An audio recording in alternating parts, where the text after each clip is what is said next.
John. Okay. All right. Hey, anybody want to hear from Eric the Midget? He claims he was invited to a Diana DeGarmo charity event. Oh, really? Yeah, Eric. Eric. Hello? Hi. So is that for real? Yeah. Now, how did that happen? Well, while I was on my trip back in that area, 2 days into the trip, I get a text message on my phone from Susan saying that Diana's mom, Brenda, emailed her saying that I was invited to a charity event that Diana was going to be at on September the 27th. Only thing is that fell on the very same night that I was at my cousin's wedding, about a 6-hour car ride away from the charity event. So you never went? No, I had to decline. Wow. Can you imagine? Eric the Midget has nothing to do for years. And everything comes on the same day. And he finally gets invited to actually be in the same room with Diana DeGarmo. And then somebody has a wedding on the same night. I mean, he sits at home all the time. Your luck is really bad, Eric. You got luck, Eric. You really do. Don't play the lottery. Not worse than the Yankees. Yeah, I got to talk about the Yankees. I know. Artie must be in mourning today. How are you, man? Did you watch the whole game? Of course. I watched the whole game. Artie, which of the two New York managers will be on the unemployment line first? I don't know. Are you going to the A's game this afternoon? Oh, that's right. Eric, you going to be at the A's game? You little prick. I didn't have any hope that they would actually make it this year. They made two mistakes at the end of last season. One, firing Maka, and two, getting rid of Frank Thomas. How do you know so much shit about it? Well, meanwhile, Gary's got a whole bunch of stats to rub in your face. But I got the best stat of all. But how does a Met fan, I mean, the Yankees got They play 4 more days. That's what all the Met fans are saying. They go, big deal, 4 more days. Here's the thing. One team made the playoffs. One team made the playoffs, the other team didn't. Right, and now they're both playing golf. How much money do you think, since the Yankees won their last World Series in 2000, how much money do you think George Steinbrenner has spent trying to win another World Series? How much? $1.1 billion. Okay. Wow. That's What's a lot of the Met money. payroll? I don't know. I'll tell you the Mets haven't spent that much. It's a lot of money, though. I mean, And seriously, they still Artie, haven't won. do you think that paying Roger Clemens $22 million was worth it this year? That definitely with wasn't an ERA in the playoffs. What is his ERA here? Look at Gary whipping out stats. Look, he got notes. Oh, there you go. Roger Clemens, 11.57 was the ERA, but not nearly as good as Chin-Ming Wang with a 19 ERA. Is that who pitched last night? Yeah. Wang. And He was. They took him out after the second inning. How come he's so bad? He won 19 games this year, but then something happened. He had a good year. And he blew. Wang? Wang is Baseball's a long season, man. But once again, A-Rod hit a homer last night. But God, he's Forget about A-Rod. What about your beloved Derek Jeter? 3 for 17. Yeah, well, I was 3 for surprised 17. Jeter you didn't hear from this. The Yankees pitching series. blew the whole. No, the batting blew. Well, I mean, Posada 2 for 15. Clemens up, Messina up. But none of these guys they hit. got into a hole every game. None of the guys ever hit. Yeah, well, I mean, Garrett, what do you want me to tell you? I don't know. Your masculine Yankees versus the gay Mets. They hit a lot last night, just not enough. What's going to be, Joe Torre fired first? Answer the Midget's question. I say Joe Torre. I hate to say it because I really do think he's a good manager. I'd say he's probably fired by the end of the day. Do you agree, Artie? No, not today. Why? Today. No, I don't think they're not. Steinberg's not going to fire him today. When is he going to fire him then? Tomorrow. I mean, it might be like you might hear about it during, in like December they signed the deal with. I think he's going to. I think it's poised for Willie Randolph to come over to the major leagues now. He's got a contract already with a real team. I don't mean to cut the baseball talk short, but I'm thinking this Eric, the poor bastard has been fantasizing about Diana DeGarmo. What was the wedding? How important was the wedding? Whose wedding was it? It was my mom's sister's son.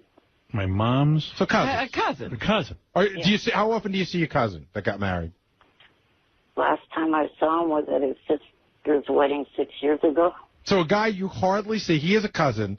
A guy you hardly see versus Diana DeGarmo. Eric, did you say to your mom and dad at some point, look, this is Diana DeGarmo, the woman I'm hoping to marry or get into a relationship with. I've been calling her house multiple times. See, if I was Eric's parents, I would take him to Diana DeGarmo on the chance he might get married. They get rid of him. Well, they know he has no shot.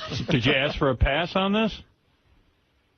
No, because I knew there was no shot. You know, like, they were the ones that had the keys to the rental car, and it was a 6-hour drive between the two places. So, do you see what the real torture in his life is? Besides being in the wheelchair, he's a man-child because he's a grown-up, but he's still a child to his parents. He has to ask permission to go out and ask permission to go every place. And it's like, drive me here, drive me there. Yeah, and like I do too. I feel bad for Eric too because like any other guy would just hop in his car and say, "Fizz, I'm going to go meet this chick."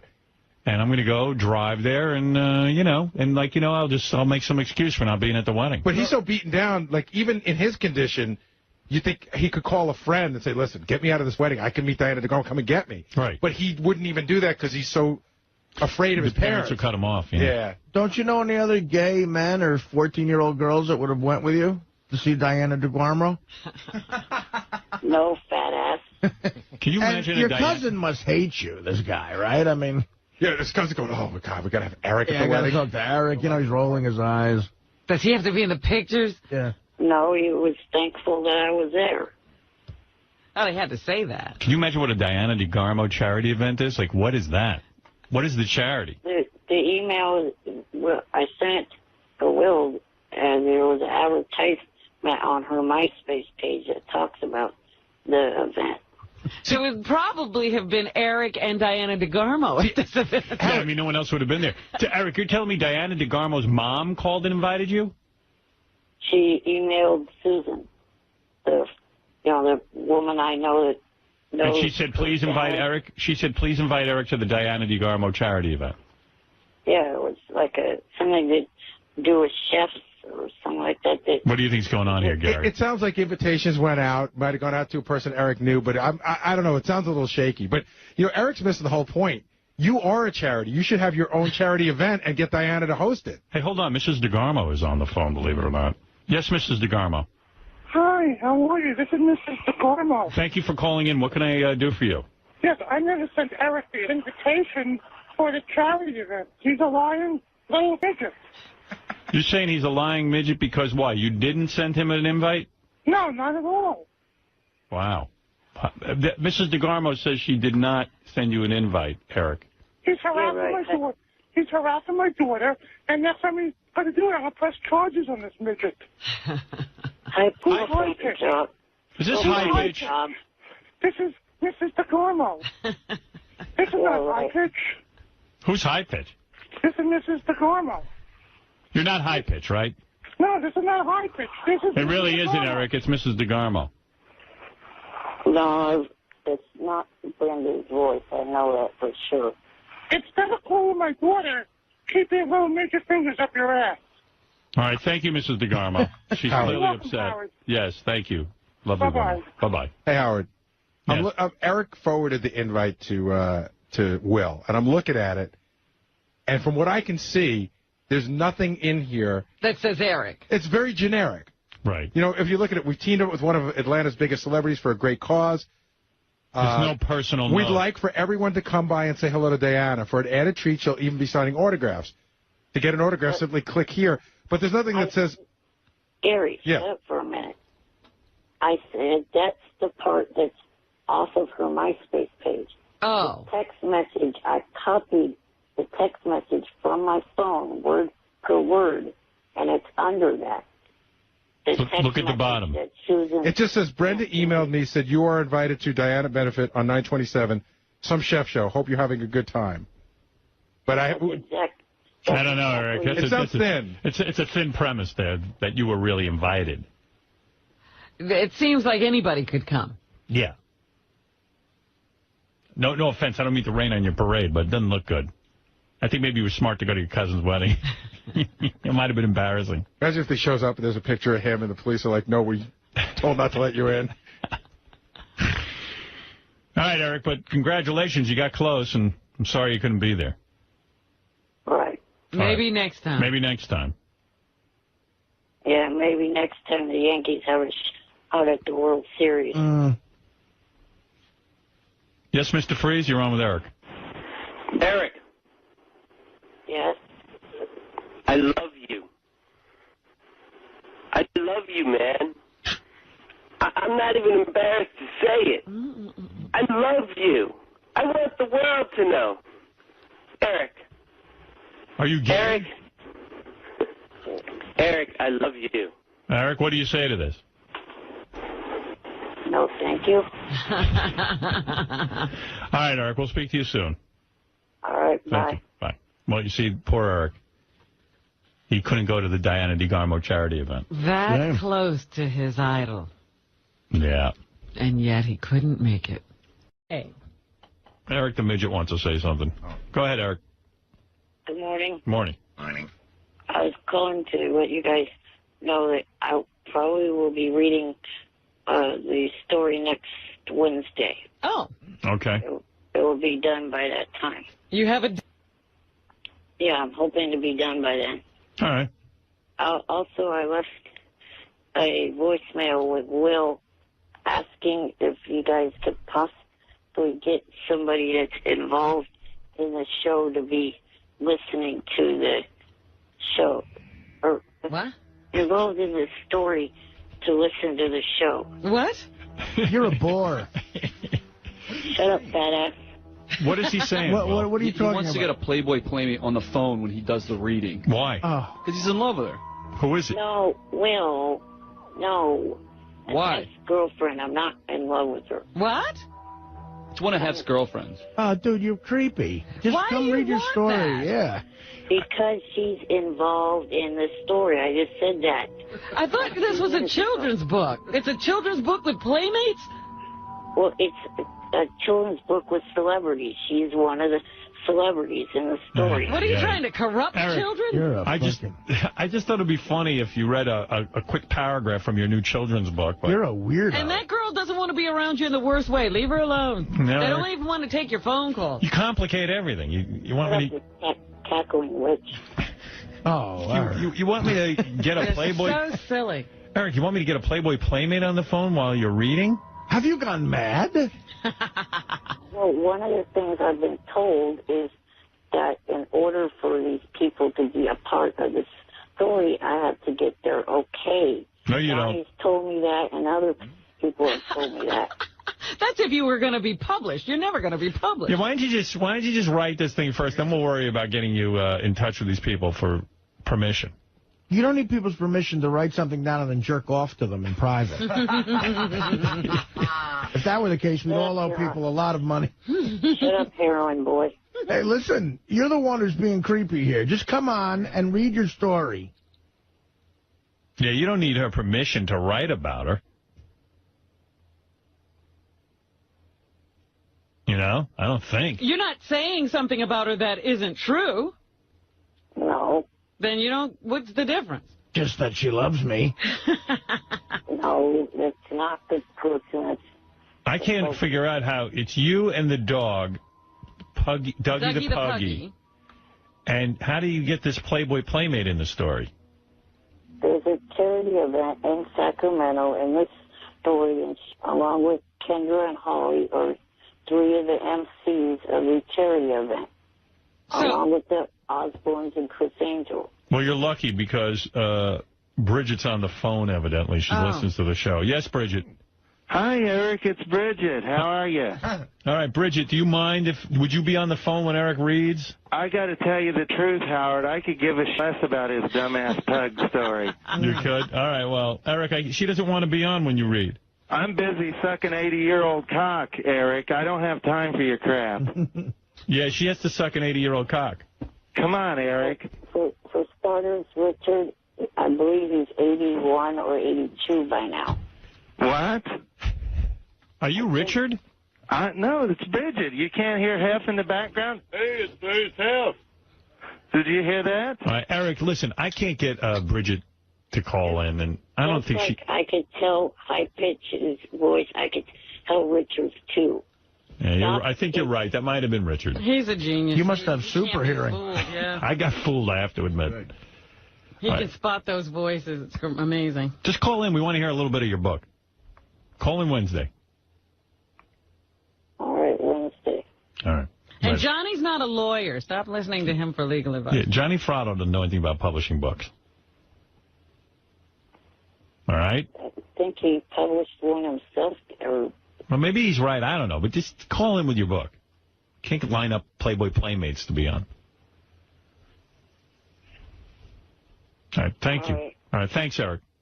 Bye. Bye. All right. Next week we should be hearing this children's book. A children's book with a Playboy all kinds Playmate. of craziness in it. Well, they're famous people in it. So you don't realize. Ralph called me, said his favorite moment from the show yesterday was Joey Boots calling in and admitting that he bought $3,000 worth of crack using a rehab sponsor's money. That happens. One of our sponsors who helps people get off alcohol and drugs, I guess, hired Joey to be a spokesperson to speak about drug abuse and things. And he did. I guess he got paid $3,000 and he took the money, went out and bought coke. He knows of what he speaks. I had a buddy who had gotten like $3,000 or maybe even $5,000 worth of parking tickets in Manhattan. So the city said, look, if you don't pay it, we're going to take your car and sell it at an auction. So he let them take his car, and he went back and he bought his car for $500 at the auction. Oh, my goodness. So he saved price. He saved like $4,500. That's a good idea. Is that true? Yeah, it was a car. And he's like, because that's why he parked it wherever he wanted to. And they said, look, it's $5,000 in tickets or we're going to sell your car. And he says, fine, take it. And he bought the car back for $500. That's genius. Guys go to black doctors, but black people go to black doctors. Really? Only? Not only, but they would like to talk to somebody, they feel comfortable with, wouldn't you?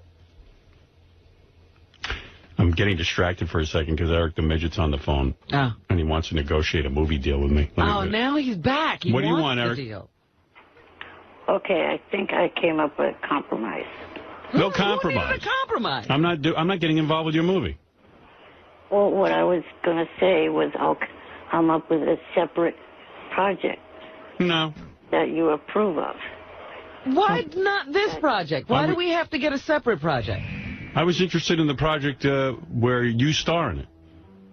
Well, I'd still star in the thing. I just would write something totally, completely All right, what do you got in mind?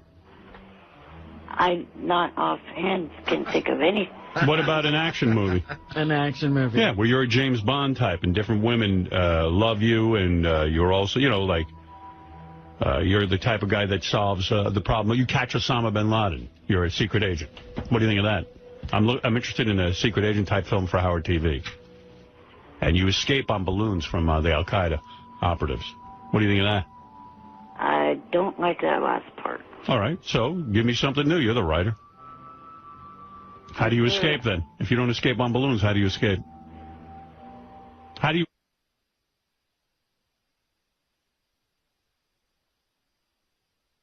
But I tried to come up with something. Why can't we have the project you currently have in your hot little hands? You know what? I got to be honest with you. That movie that he pitched me the other day where it's him and his family. It's a love story, big with the women. Yeah, but Howard TV, a lot of guys who watch it. They want to see hot chicks. They want to see him as just like a James Bond. Well, in a love story, he's got two hot chicks vying for him. That's true. Well, I just need to get this thing into production. So, Eric, what's the deal with the script you've got? You don't want us to touch that? Right. He's saving that to deal with, I think, major Hollywood studios. I see. Well, don't call until you have another script. Yeah, I mean, what am I supposed to do here? I'm behind a rock and a hard place. I haven't read one thing. I haven't seen a treatment on this new movie. You want me to buy it sight unseen? I'm going to put up money to produce this thing? On spec? Too bad you guys aren't on air next week where I could call in.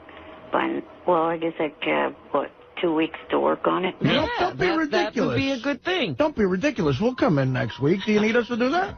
How about Thursday? Yeah. I'd say don't be a fat ass, but that's kind of hard for you, Artie. No, seriously, we'll come in for this. I'd love to. Give me an action film. Could you be? James Bond? But, I mean, you can't call yourself Bourne, James Bourne. Bourne Identity, something like that. Or just call yourself, they already did that. Call yourself Blob, James Blob. Maybe he's Eric Bond. Eric Bond. Eric, How about Little Eric Bond? How about Little Bond? Little Bond? You be Little Bond. I could think of something, I'm sure. All right. L-I-L Bond. Double O 2.5.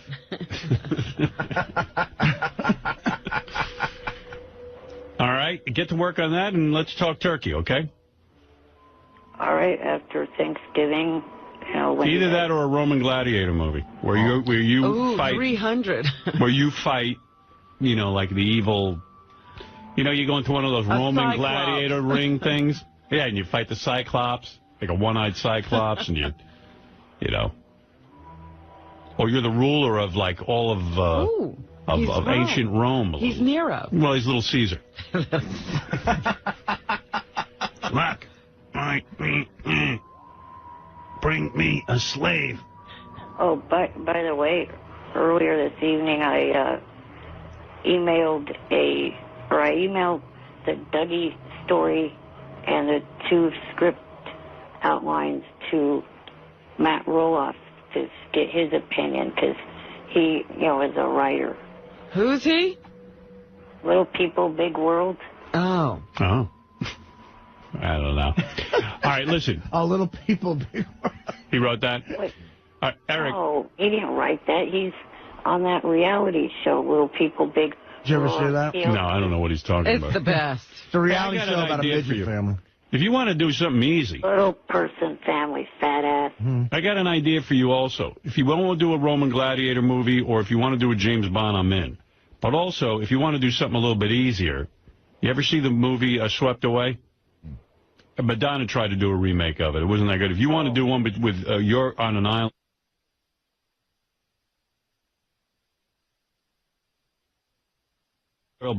And then you're on the island, you have to tame her. You smack her around, you bang her. But really, would it work? Eric has to be able to do something. What do you mean?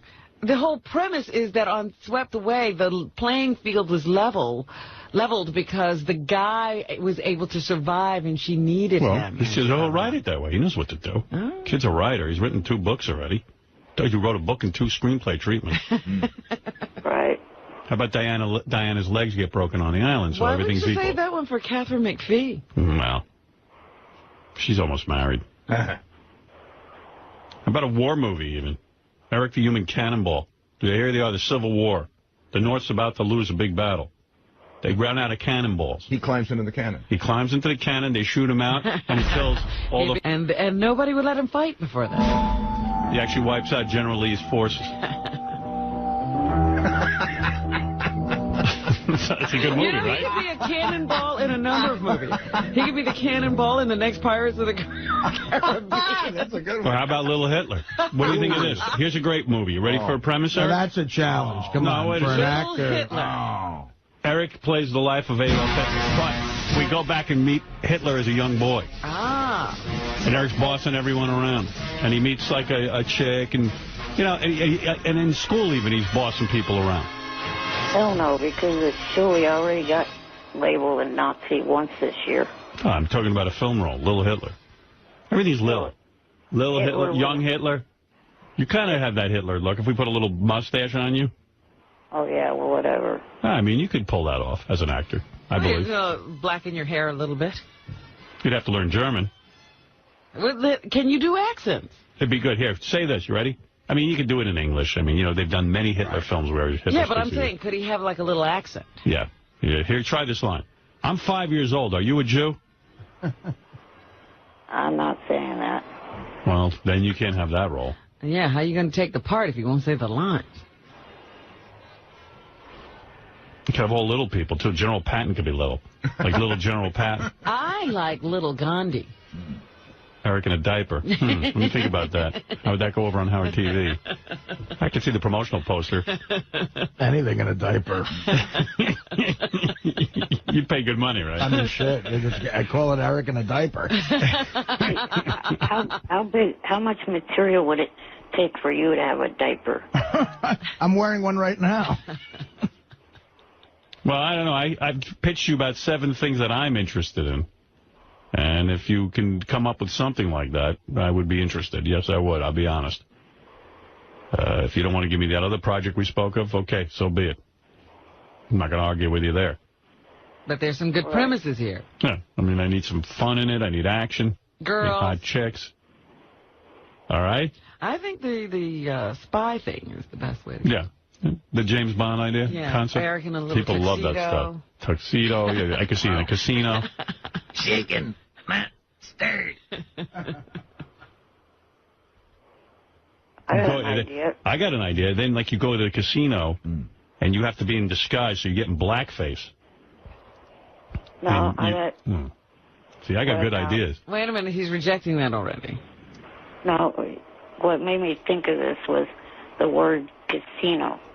What about doing a Ocean's 11? All right, buddy film. Who's in it? Who's your buddies? Offhand, I can't think of anyone but, you know. And what is the premise? I mean, you guys have to... What, are you robbing a casino? Yeah. All right. I'd buy that. I'd see that. So you want to make like a remake of it? You don't want to change it at all, or you could rob something else? You could disguise yourself as a poker chip. For you, what would you rob? A cupcake place? That's funny. You and Artie, a buddy film where you rob a cupcake place. You and Artie as buddies. Hey, how about rip off crumbs? How about Midget Harry instead of like Dirty Harry, Midget Harry, and like you just kill people. Go ahead, make my day. See, I'm thinking he should remake an Edward G. Robinson film. Yeah, see, look, I'm a little tough guy, see. How about instead of Planet of the Apes, how about Planet of the Midgets? Astronauts land on Earth in the future, and midgets are in charge, and tall people are like slaves. Like, it's a whole... In fact, tall people have a tough time because everything's built on a midget level. And all these tall chicks have to bang midgets, and they're like... But they have to stoop over to wash their hair or whatever because everything's for little people. I like the idea of doing an Edward G. Robinson film. How about this? We Largo. I like the title. I can see the poster. Yeah. We Largo. You tall people are nothing. Nothing that has the word midget in it, that's for sure. No, you don't have to put the word midget. Oh, We Largo doesn't have midget in it. Instead of Casablanca, Midget Blanca. What did I just say? I'm trying to have a creative session with you. That doesn't have the word midget in it. That has the word Midget Blanca in it. Yeah. You said no midget. It's a new word. All right. That's a form of the word. That's true. Now that I think about it, you're right. I was going to say Midget Godfather, but that's kind of like the word midget. Oh, did you see Midget Godfather? Oh. Look. Where's Nunzio? Where's Luca Brasi? Midget Godfather, I come to you on the day of your daughter's wedding. Shut up, Luca. You don't offer respect. You've never invited me and my wife over to your house for a cup of coffee, even though she's godmother to your only child. You got to do Midget Godfather. Come on.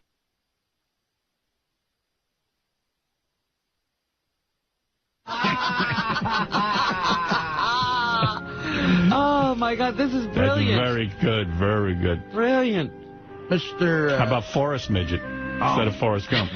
Mr. Pantangeli, did you ever do work and kill at the behest of Vito Corleone, also known as the Midget Godfather? Good. Very good. It is good.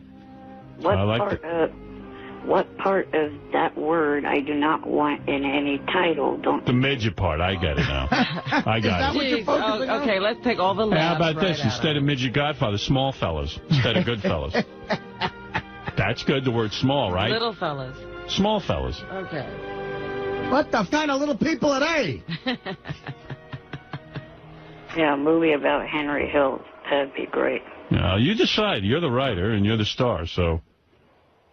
I mean, any gangster film, you know, like Scarface, if you played that kind of role, where you're the head of a coke empire. Tony Montana. You know, you come up, you got nothing, you're in the wheelchair and all that, and everyone's not treating you seriously, and suddenly you start dealing coke, and you become this huge coke dealer. You got chicks in your house now. You're living in a mansion in Miami. Hey, you're married to Michelle Pfeiffer. No, and then I the like last it. scene, the cops come in and shoot you. No, it's perfect. We could do like a remake of the fight. You don't play Scarface. You play his gun at the end. Remember, he goes, "Say hello to my little friend." And instead, he's holding Eric. Hello there. And it's not the cops who kill Scarface. It's a rival gang, bigger and more dangerous drug cartel. Yeah, the guy who goes, "I told you not to feed Tony." Yes. I told you not to feed Eric. You guys don't like Forrest Midget, where, like, I think that would be a perfect role because... Forrest Stump? Stump, because Eric doesn't like the word midget.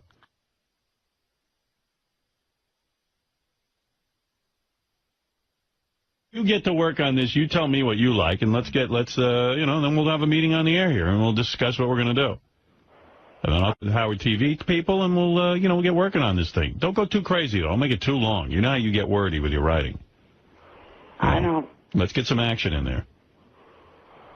And hot chicks, please. I've got one. I'm thinking of pairing you up with this girl from Howard TV the other day, the one who was on the cover of Maxim. Oh, my God, yeah. What do you got over there, Fred? Midget Frankenstein. Yeah. Oh, I would watch that in a minute. Come Anything on. monster, I would watch. Midget Frankenstein. Well, just how about Frankenstein? But Eric plays Frankenstein. Little Frankenstein. Little Frankenstein. Or Little Dracula. Little Dracula. I would watch that. You know, the size of an actual Eric, cat. what about Little Dracula? How do you feel about that? Fly around in a wheelchair. Yeah, I mean, like you seduce women, you bite them. I mean, I want to bite your why neck. can't a little person be Dracula? That makes perfect sense.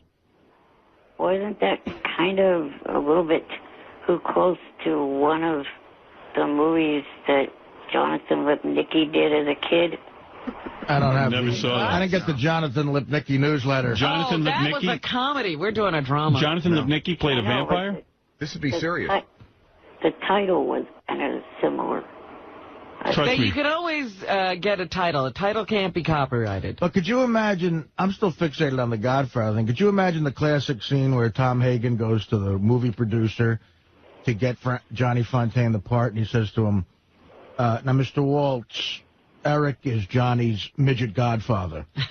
Now, to the Italian people, that's a relationship of respect. I like that scene. Problem with that, though, is I'm more Irish than I am Italian. It's acting. You're right. That would be Eric. the one problem. Eric, you don't get it. You don't have Eric to be isolated the problem. exactly He's right. actually Irish. Eric, you're an actor. It doesn't matter what you are. Robert Duvall played, he was German. Well, you could play Braveheart. No, Eric, if you're looking to be literal and always be playing Eric, that's ridiculous. You can't play an Italian? I don't think I look Italian. You do. It's called makeup. We have makeup people. Brando wasn't Italian. We'll punch you in the face a couple of times. Yeah, Brando wasn't Italian. That's a good point. These guys are actors. Oh. Brando wasn't Italian.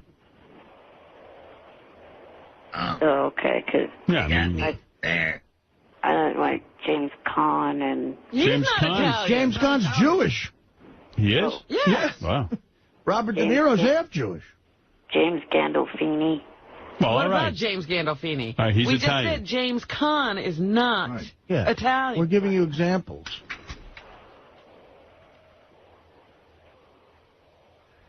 Well, I like the idea of either the Ocean's 11 or even possibly the Bond idea. All right. I prefer the Bond idea, but if you want to do it in the Oceans, I'm not a fan of Ocean's 11. Yeah, I don't think you could find 13 people. Plus, If you want to remake a Bond, it's just been done, Ocean's 11. Yeah, I mean, you know. Let's do Bond. I could see you nude in a chair, and they're torturing you, and then all of a sudden you break free, and then your sidekick could be like a Pussy galore, but you cunty galore. You know, you can't use the name Pussy. Right. That's copyrighted. Something like that. All right.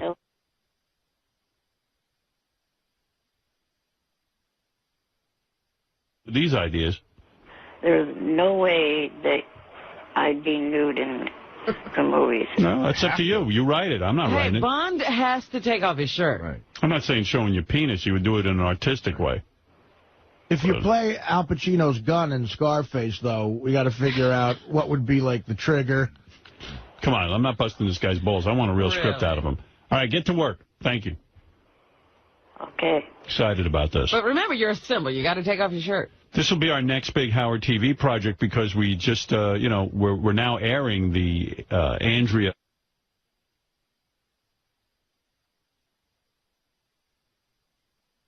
Airing and has been very successful. I think an original movie from Eric the Midget where we shoot it and we get a real director in there and some real actors with Eric.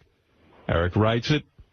I think we're looking at another big hit. I think people want to see this kind of programming. I know I do. So get to work, Eric. All right, Eric. I'm sold. Thank you. Okay. Let's hope this works out.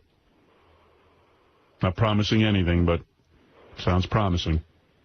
Yeah, we still have to accept the script. Yeah, I can't have any obscenity. If it's an obscene movie, I can't have that. We don't want any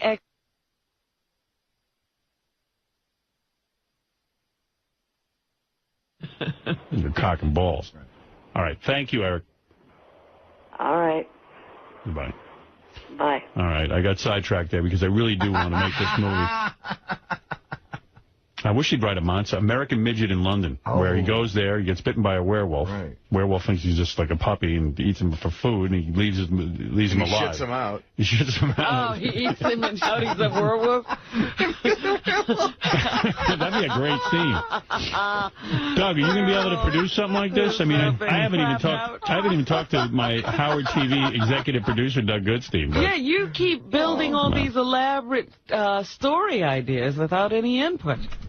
Can you guys handle something like this? Because I really want to produce well. Yeah, listen, we're going to take this seriously, and we're going to give them a real decent action budget. film? You guys can shoot an action film? Who would direct it? I want a real director. I have, Scott Masterson, who won the film festival. Oh, he's good. He's interested, so he's one of the people. Oh. And we'll reach out. I'll have a meeting with him. We'll see. Well, if Eric gets along with him. Maybe he's not right for this project. But, if you're as serious as you are, we'll take it dead totally serious, and I'll give him a decent budget, and we'll do a real film, and we'll, have fun with it. Okay, so you're behind us. Absolutely. All right, well, I needed to check, didn't I? Yeah. All right. Actually, a friend of mine who's a big fan of the show has directed a couple of short films that were in festivals and stuff. He, seriously called me and said, I would direct that in a heartbeat. Is that right? Yeah. Who's this guy? It's a kid, my friend Joey Nelms. He's directed a bunch of short films. And he's good? Yeah, he's got stuff in festivals and stuff. Please, I'll take a meeting with him. You got After Thanksgiving. Well, maybe you ought to look at some of his films. No need to do that. They're short. Yeah, right. Well, that's a good thing, too. He's into short films, and this is definitely a short film. He's a short actor. Oh, I see. You mean the length of the movie. I thought you meant he did direct Little People. I think he did a couple of those. Okay, cancel my meeting. All right. Well, you've never seen that Little People, Big World that he's talking about? Oh, it's a great show. It's a reality show. It's a whole Little People family. Yeah, I should be watching that. Two of the kids are a regular size. Right. And then two of them are little people. And the mom and dad are little people. Yeah. But I kept eating it, yeah. What did the waiter do when he came by and saw you ate the entire artichoke? The ashtray. They didn't say anything. I had because I spit a lot of it out. Every time it was. You didn't stop midway and say, "Hey, maybe this isn't for me." No, I just was like, they would warn you if it was harmful to eat the thing, I thought. So I just thought something was wrong with me. They don't warn you. They don't tell you don't eat the fish bones when you eat a fish. You know what I mean? It doesn't come with a warning. Yeah, but it's a vegetable. I didn't know vegetables have pointy things. And I just would eat it, but when I hit something sharp, I would spit it out. That must have been some meal to watch him eat. Oh, my God. Yeah. Eric the Midget, you're on the air. Go ahead. Hello. Yes, Eric. I was calling because, I was supposed to be on air with you yesterday to talk to you about the script, but I got left on hold for over 2 hours. All right. Well, obviously, we were too busy to get to you. Well, it's not like you didn't know I was going to be calling in. I told you the last week. Yeah, I don't, you know what, I can't, Eric, let me lay it on the line to you. When I can get the phone calls, I get to them. So, if it really bothers you that much, don't call in anymore. Well, it kind of seems to me that you're going to be the one failing on this project, not me. I don't care if we do your project. I mean, I'm into producing your movie and getting it on Howard TV, but I mean, I'm not gonna like cry about it if I can't have it. You need me more than I need you, dude. I've already made a movie. That's why I'm not going to fail on this project. That's why, you know, I'm seeing it through. Well, what have you done? Have you written it? About 4 pages of it so far. How many pages is it going to be? You had over a week to write this screenplay. That's 4 minutes. 4 pages? You're a regular Robert Town. Oh, how long are we supposed to wait for this epic? I got to get into production, or at least pre-production. It will be done before you guys go on your Christmas break. Oh, jeez. Yeah, so that's just the script. And let me make it clear, if I don't like the script, I ain't producing it. You know, I don't think this is a lot. I suppose he's supposed to tie up his holiday reading your script. Well, I gladly will do that. Really? You don't mind doing that? If it's short. I'll have Gary read it, and he'll tell me what it's... I don't think I actually need Gary won't have a vacation. I just want to see it on Howard TV. Will has the email. The email is what, the 4 pages? Yeah. Oh, all right. Okay, I'll take a look at it. Yeah, we'll tell you. I guess you'll have to tell him if he should go further. What script are you writing? I forget. Well, I changed it up. It's not going to be either one of the two that I talked about. It's a takeoff on Charlie's Angels. All right. What do you play? Charlie? Exactly. You nailed it, Robin. So you're just going to be heard and not seen? Well, I'm kind of going to be seen a little bit. It's kind of an See, I don't know. I don't want to make a movie where Eric's not in it. Yeah, Eric's got to be in the movie. Like, I want you as James Bond. See, I knew he would screw this up. That's too physical of a role for me. That was the whole point. I would write the thing and I would... If you're one of the angels, I'll produce it. Yeah. Like Charlie's Angels, except this time it's a bunch of dudes. Yeah. Charlie's Midgets. Yeah, I'd watch that. Like Charlie's Midgets, I like. Midgets and soft crimes. Artie. What the? Hey, Artie. Yeah. How about a movie like this? Artie's How are your man tits? Shut up, badass. No, listen, I'm trying to help you. The key... Artie's right. What about Artie's Little Angels? Artie plays Charlie. And you're an angel? And you and Beetlejuice and who's another midget on? Artie is in the script. See what he's doing. How about that formaldehyde kid? Flamidiite guy we met. Oh, Thalidomide dude. Yeah, okay. He could be in it. Yeah. Oh, that comedian? Yeah, he's a comic, too. He's actually a good actor. And, Indiana Midget in the Temple of Doom. Let's practice. Let's do some improv. Hello, little angels. You're supposed to say hello, Artie. And at the end of each mission, Artie, you can pay the midgets by lifting your belly and seeing how much money for it. Yeah. That'll be the comedic relief. Who's Bosley, though? Fred. Fred is Bosley? Yeah. Morning, angels. Or you get a hot chick to play Bosley. Yeah. You need a hot you chick. reverse everything. So Charlie and the Bosley are We should women. get Letitia Klein to play Bosley. Yeah. We'll ask her. But the key is rewriting, Eric. Are you prepared to get notes and then rewrite based on the notes if Howard has them? Because he's producing it. Right. Yeah, I hope you can take direction. Yeah, and I'm not doing Charlie's Angels where you're Charlie and not seen. No. That's ridiculous.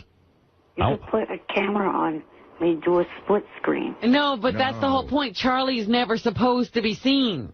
Yeah, you have to keep your identity a secret. Be mysterious. That's what makes this one different. He's actually seen. I'm rejecting this script. Don't even continue it. A split screen, it's not very cinematic. Yeah, it seems like a People's Court episode. You want to be... And not only that, Charlie, the whole idea is to see Eric in his first action role. Right.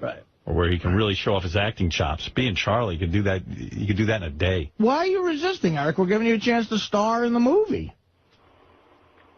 Oh, he's losing confidence.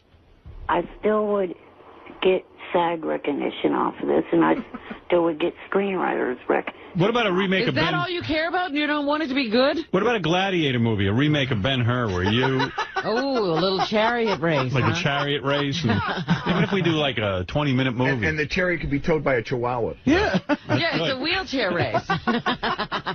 Right. And your wheelchair will have spokes in it. Yeah, and your spokes come out and you cut off the other dude. I love it. I'm Tiny Spartacus. I'm Tiny Spartacus. All right, Eric, I got to move on, but please, no Charlie's Angels where you're not seen. That's ridiculous. And Eric, let me get this. Are you doing this just to get in the union?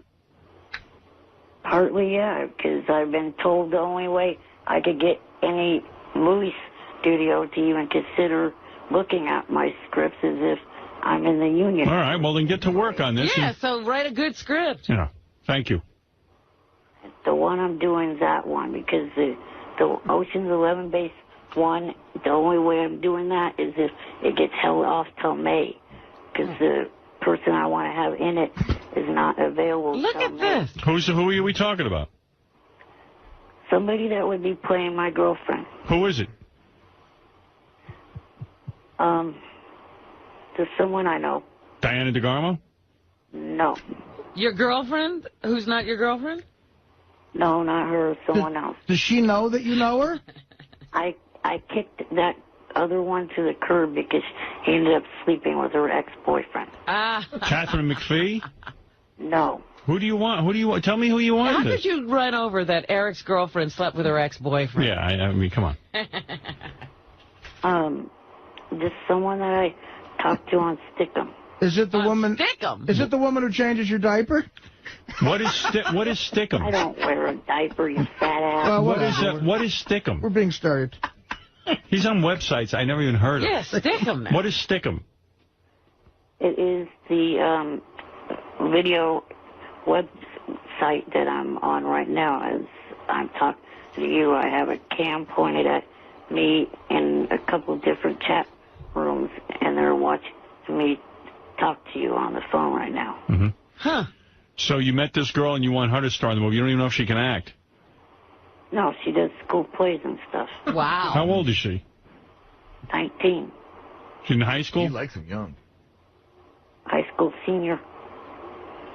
Eric. How old are you? 32. And you're hitting on a high school senior? Shame on you. Well, you know, that Diana DeGarmo thing was creepy because she was so young when he first started lusting after her. You like them young. Do you know what they call that, Eric? What? Creepy. All right, look. That's called, you know, if you had those girls, it'd be statutory rape. I would rather do Ocean's 11. Right, Robin. That's 17 and under. Right. No, you're legal. He knows all the details. Oh, he's already figured this out. Eric, do the Ocean's 11 and then we'll hold off shooting till May. I'd rather have that than have you not in it. Fans don't want to see a movie that you wrote where you're not in it. Look at that one I gave you, though. It's got, right now as it's written so far, there's already 2 scenes of female nudity. Yeah, but I don't care about that. We need you in the movie. Right. All right. Thank you. I've got to move on. Thank you. I'm not interested in a movie without you in it. I mean, that's ridiculous. Really? I mean, what am I doing here? I know my audience, and I know what they want. I'm giving them what they want. Johnny Fratto, go ahead. You better talk some sense into that kid. Who, me? Yeah. Oh, I'll try. He's been working on that real hard, I got to tell you, you know. Yeah, but it's the wrong script. It's a lot. Hey, Robin, you know what you need to do? What do I need to do? The glasses, you know, I made a mistake, but I bought some cool glasses that are chrome hearts, the great big chrome hearts. Johnny's phone always cutting out. I don't know. And my sister wanted the same glasses, so I bought them for her. And we both have bifocals, but hers are... Hey, Johnny, your phone's all up. I got to go. Yeah, hers are... Is it good now? Nah, it's bad. Hey, Johnny, I got to run. It's still there? I'm sorry, pal. I mean, you know, what am I going to do? I wanted to tell you about Jan Michael Vincent. I loved it. Oh, on the replay? Oh. Yeah. Is that guy still alive, Robin? I think he is, but we haven't been able to get a hold of him in years. Yeah, he's like homeless or something. It was awesome. I got to tell you, I didn't want to listen to it, and I had to go to a meeting. And I stayed. I actually missed the meeting because I wanted to keep listening. I didn't want to stop. Yeah, Jan Michael Vincent interview was way cool. Yeah, he was a great interview. Yeah, that guy was our best guest. We lost him. That had to be weirder than for you guys in there, though. Yeah, he was a good-looking dude, too, and then he got all up and... Do you know how good-looking he was? Yeah, I remember him from Airwolf. He could have been a girl. He was so good looking. I used to listen all the time back then, and I would always hear when Jan Michael Vincent was on, and I was in L.A. at a bar called Dublin's on Sunset. It's not there anymore, but it was probably a couple months after I heard him on your show, and I was looking for a friend of mine, and someone fell off a bar stool, like, into my hands. And I looked down, and it was Jan Michael Vincent. He was ossified, and then some guy took him away. And you know who was in with him for the interview was David Kreef, the guy from the... Yes, David knew him. David was trying to get him back in fighting shape. But it didn't work. Yeah, Jan Michael Vincent was this actor who was, he had a pretty good career going, and then, I don't know. Yeah, he was absolutely gorgeous. That was an awesome... That was probably the only interview I've ever heard you do that you didn't seem like you even knew where you were going. Yeah, no one knew where we were going. Nobody knew where that was going. He was funny. The greatest line, because I heard some of it too, Howard said, "I feel sorry for you." And he said, "If I were you, I'd feel sorry for me too." But he's in a great old Burt Reynolds movie called Hooper, where Burt Reynolds plays a stuntman, and I guess Airwolf I forgot about. Yeah, wasn't he on a TV show called Airwolf, Fred? Yes. Yeah. And there was also some other movie he did. That's where he gained his fame. Firefox? He was a child actor, wasn't he? Yeah, he was. He was? I don't even remember him as he was a child actor. Like, he was on the Tiger Beat magazine. Yeah, he was also like a Tarzan movie or something, wasn't he? Like he played boy or something? Yeah. Maybe that was it. Yeah. Hey, Johnny, I got to run, but thanks, man. Thanks for the compliment. All right, bye. All right, Johnny Fratto. I should tell people that Johnny Fratto will be our special reporter out in L.A. He's going to go do some interviews for us. I'm not going to say where, we want it to be surprised, but he's going to go out on the red carpets and do some interviewing for us. Isn't that right, Johnny? That's it. Yeah, I'm the man. After listening to all this conversation, oh my gosh, it's a little graphic. It was very graphic, and it makes me feel very sorry for myself. Howard. I am like, anybody ever see that movie Baby's Day Out? No. The baby keeps sneaking out. The baby crawls all over. Somebody taught this 8-month-old how to crawl. It wasn't me. But, man, I spend all day and all night just finding... Johnny's one of those guys, older guys, who has the young kid. Yeah, he's got 2, I think. Yeah, and people have said to me, I should... Bro is teaching that little one how to walk. People have said... They know how to do nothing a week ago. He couldn't do a thing. Johnny, I say people have said to me I should have a child at this late stage of my life. Howard, I would never do it. I don't want to be chasing a kid. Please, you can't, Howard, I'm telling you right now, you can't do it. You can't. You're not finding the joy that Al D'Amato spoke of? No. Al D'Amato's out of the house. Al D'Amato should be killed. Well, you don't... take it easy. Johnny, you don't... Johnny, you're making a joke, I hope. I am making a joke. Yeah, right. I want him to know that Al D'Amato should not be killed, right? I'm saying to make a statement like that, though, listen, that guy can't be that much different than me. And I'm telling you, this little kid is wrecking me. Right. For real, I'm serious. Right. Howard, he goes from room to room. You can't stop him. Yeah, I know. It's hard. I don't care how many pillows you pile up or whatever. The 7-year-old taught him how to do it. Yeah, it's... He's the one to be to blame. So Johnny will be out there. Johnny knows a lot of people out there. He's gonna go talk to some people for us. All right, Johnny. Good luck. Good luck tonight. Well, Eric doesn't know about this yet. So I have a feeling we're gonna have a problem. Yeah, Eric the midget will get jealous. I have a feeling that this was something he was after, and I didn't tell him. I'll ask him. Eric, we haven't spoken to you in over a month. I know. Good morning. You there? Uh-oh. Hey, Eric. I'm here. Hi, Eric. How you doing? Good. Do you guys still talk, or are you guys kind of on the outs with one another? Oh, we still talk. And I Eric, just got to tell him about that. And Eric, you haven't called in about a month because Eric, something's going on with Eric where I don't even know. Why are you not calling in again? I forget. Well, I was on vacation, for starters. Okay. So, aren't you always on vacation? No, I'm not always on vacation. How can you tell when you're not? When you don't work, how do you know you're on vacation? He was on vacation from the Howard Doesn't Stern vacation, yeah, but doesn't vacation usually refer to if you have a job? It's a break from work. Right. I guess he considers phoning in work. My parents don't have a job either. They are both retired, and there was a vacation that they were taking with me. Right, but they're on vacation. You're not. No, he's saying they don't work either. They're retired at this point. Yeah, it's not, by the way, it's not a vacation if you don't have a job. Right, so nobody knows when they're on vacation. Right. In that If you're a person who doesn't work, you can't be on vacation. That's a good point. It's not even a point. It's a fact. It's a fact. You can't be on vacation if you don't You're work. just moving to another place not to work. When we have time off, it's a vacation. Yeah. It's vacation from work. Yeah, you just went somewhere. Right. You just moved locations. That's right. You didn't work in another location. Yeah, in the movie Vacation, Chevy Chase has a job. And then he goes on vacation. That's the definition of a vacation. There'd be no movie if he was unemployed. So stop saying you were on vacation. So, Eric, please don't say you were on vacation. I was on vacation. That's what I'm going to say. I don't give a shit. Eric, you were not on vacation. No offense. What job did you stop? It was a fucking family vacation. No, Eric, your parents don't work and you don't work. It was a trip. In other words, what are you obligated to do today? What is your Don't call with me. You've got to be part of it. But yeah. In other words, you're on vacation today. Under that definition. Am I right or am I wrong? I don't know. I know. Listen, I'm no rocket scientist, but I know you got this figured out. I got vacation figured out. Yeah. How was your day different on vacation, Eric? In fact, every time I pick up the phone with Eric, I should go, how's your vacation go? Wish I never got picked up on DUI. What? He just said to Artie, at least I never got picked up on DUI. Artie well, you don't drive, do you? I drive my wheelchair. Oh. You can't be drunk for that?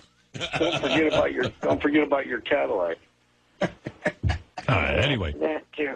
So Eric has slowed down with his amount of phone calls, and that's fine. Well, he was on vacation from phone calls. Right. Right. This is promotion for him, I think, which is work.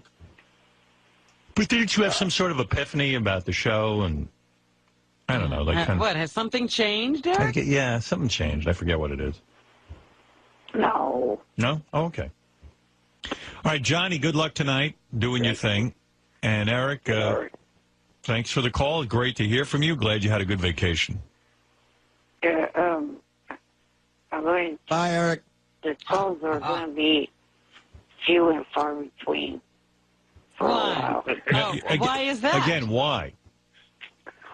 Well, the thing I was hoping on vacation was to get over this little respiratory problem I have. It was health. It didn't happen. Oh, I'm sorry. Yeah, it's health stuff. See, I knew there was a reason he wasn't calling you. Whenever I feel up to it, I will be calling it. Good, all right. Okay. Listen, your health comes first, and I'm glad you're right, Gary? Yeah, but again, he's got the same thing as Angry Black. He's just stressed. His doctor told him not to be on hold so long because he's stressed. He left me a voicemail last night. I just pulled it for you because I didn't know he was going to call. Yeah. It's our Gary page 1 in red, but it's really funny because he announces that he's calling in today. Right. Says, get me on immediately. My doctor says I can't be on hold. I can't be waiting on hold all morning. Right. But why is it our problem? I'm Hang up. Yeah, I mean, if you never called in again, would you get better? Let me hear that. I would sleep more. Let me hear your message. Hold on.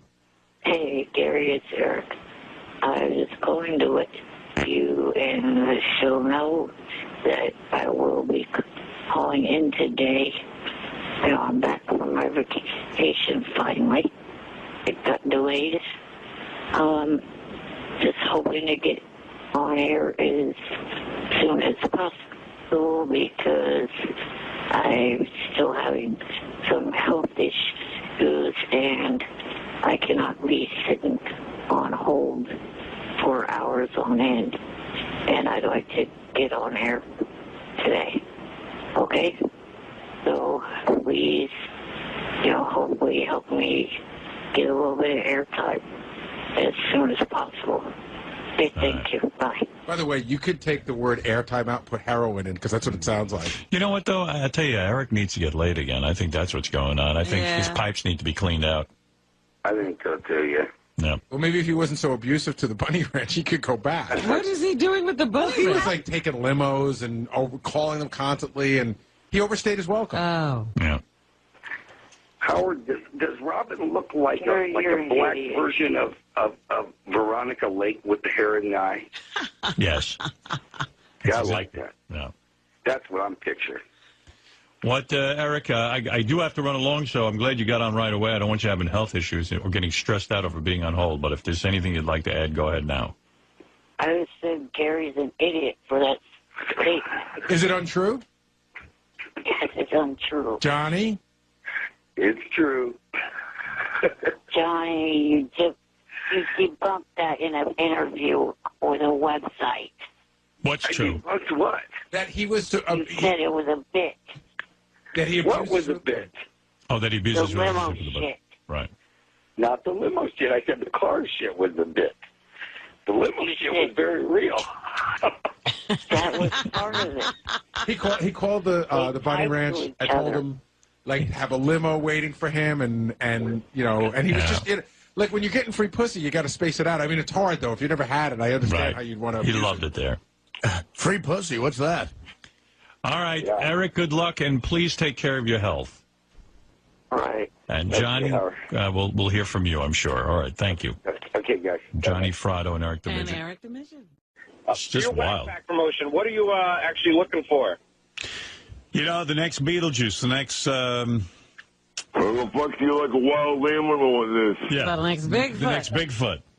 We're just looking for that person. Something unique. The next Gary... what's your vagina? The next Gary the retard. You have to have something wrong with you. Well, you know what a whack packer is, right? Like Marianne from Brooklyn calls herself a whack packer. I don't really know if that's the case. I guess she is, but... Okay. But, but the real whack packers are... Here's the real whack pack to me. High Pitch Eric. Hank the Angry Drunken Dwarf, may he rest in peace. Sure. I'm talking about... Kenneth Keith Kallenbach. He can also rest in peace. Yeah, rest in peace. Also the other guy who... the other Bigfoot. The other Bigfoot, but also there was another guy who was in the whack pack. Cliff Pallet? Cliff Pallet. Oh, yeah. Yeah. Oh, how about Bob? Gary... Bob who? Bob Crackhead Bob? Yeah. Crackhead Bob. Gary and Wendy's the retard.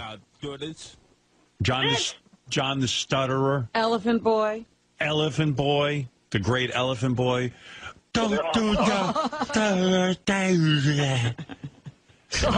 Does there have to be something wrong with him? I would suppose so, yeah. Well, Hank wasn't mentally challenged. But he was challenged. He was challenged with alcohol, and he was a midget. Eric the Midget. Eric the Midget is... Eric doesn't consider himself a whack packer, but he is. I'm fucking retarded. Yeah. Hey, I had an idea for you for, what's her name, Gabourey, whatever the hell her name is, a nickname for her. Call her, grab me a Cinnabon or grab me a sticky bun. All right. I can't even say your name. There you go. All right, Sean, thank you. All right. I'll avoid calling her names. Yeah, it wasn't about names. It wasn't that. Eric the Midget, you're in the whack pack even though you don't like to be. No, I'm not, and I'm not a midget either. I'm club fucking footed, you asswipe. That was your greatest line ever. Eric the Midget is a whack packer because he doesn't know he's so good he doesn't even know he's in the whack pack. Most of the whack packers embrace it. He can't. He can't even embrace it. Because I'm not a whack packer. Let me tell you why you're a whack packer, okay? Bear with me. You're funny because you say incredibly wacky things. You've got I don't. Yes, you do. You do. You don't know it, though. Even this whole obsession, like you get into, want to see Diana DeGarmo and... Yeah, you obsess on things. You're a maniac fan. Yeah, it's just funny and... everything is funny. And then, like, you freak out about gay stuff. It's just funny. Remember we were going to send him gay magazines, and he was like, no. Right. Even the flying with balloons. He went crazy. Yeah. Like, you didn't have to go crazy. Just don't do it if you don't want to. Red Rod. And then you got a funny voice. Red Rod. And you have a funny way of speaking. Like, you know, it's all like... And you think, the people at the Bunny Ranch have fallen in love with you? Yeah. You're great. But you're a whack. I don't think that. No, you're in the whack pack. No, I'm not. Eric, you are. You're practically the king. You're practically the king of the whack pack, actually. In fact, here, this says it all. My name is Wendy, and I stick out in a crowd when I lose my power. Please rate me for crying out loud. Hi, Mom and Daddy. Are you proud of me now? I'm Kelly Clarkson. I love spitting my mouth. There comes a time when my underpants will sink, but I don't care. I just smoke and drink. This is Daniel Carver. I don't like Mexicans or chinks. Niggers are lazy. Jews are the devil. That's what I think. No, I do not. You don't relate to that song at all? No. All right. Okay. What do I know? I still say you're whack pack material.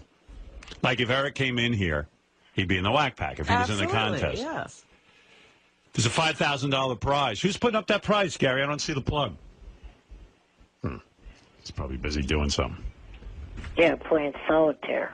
Yeah, Gary's playing solitaire, so I don't have the... Did you win?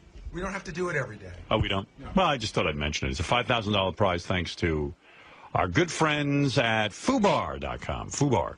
F-U-B-A-R. 3.5 million people already at FUBAR.com. It's a big social network thing. Probably meet a man on there, Robin. I'm going to go on there today. Try and get on there. Could use your my Facebook account. I can? Yeah. All right. Anyway, Eric, anything else you want to say? Well, for a couple of things that you were saying, you're saying that you not wanting to get braces at your age. There is a Invisalign. Yes, I know. Braces that you can wear and no one sees them. I don't want it. I don't care anymore. It's too much water under the bridge. And then as for Crystal Bauer socks in her teeth, I have not noticed that. What you're talking about? That's why you're in the wagon.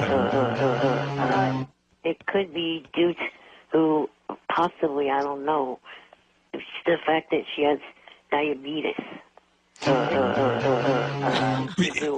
Maybe so, but they can put Wait a fake minute. What do you tooth mean? in. Diabetes doesn't make your teeth look like they're missing. Right. Well, I know. John Hine has diabetes. He's got his teeth too. Yeah.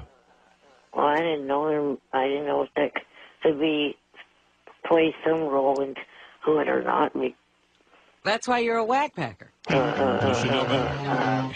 That's why you're a whack packer. No, I'm not a whack packer. No, you're a whack packer. No, you're wrong. I'm right. You're wrong. Just like you were wrong on a clip from the Hogan show. Ass Napkin Ed wasn't asking about Mr. T. He was asking about Brutus the Barber Beefcake. All right, listen. Another reason you're a whack packer. I listened to that show 147 times and got busy signal every time. What?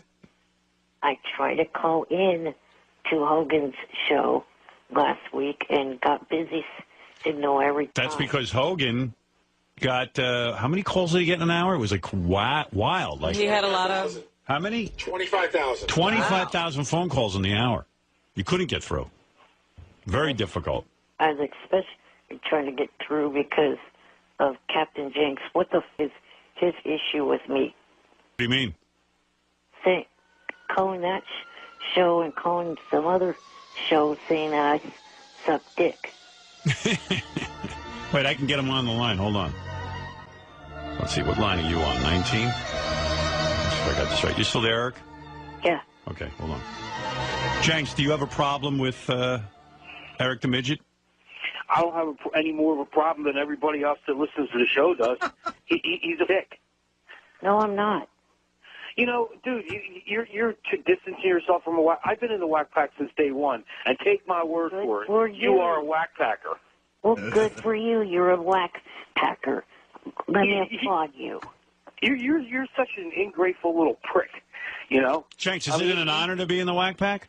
Absolutely. In fact, I'm trying to figure out why you didn't put my name on there. Well, quite frankly, actually, like, Jenks is sort of on the periphery of the I know. whack pack. I was thinking about him as we were doing that. I said, is Jenks really a whack packer? No, he's like, you know, he doesn't have that many deformities.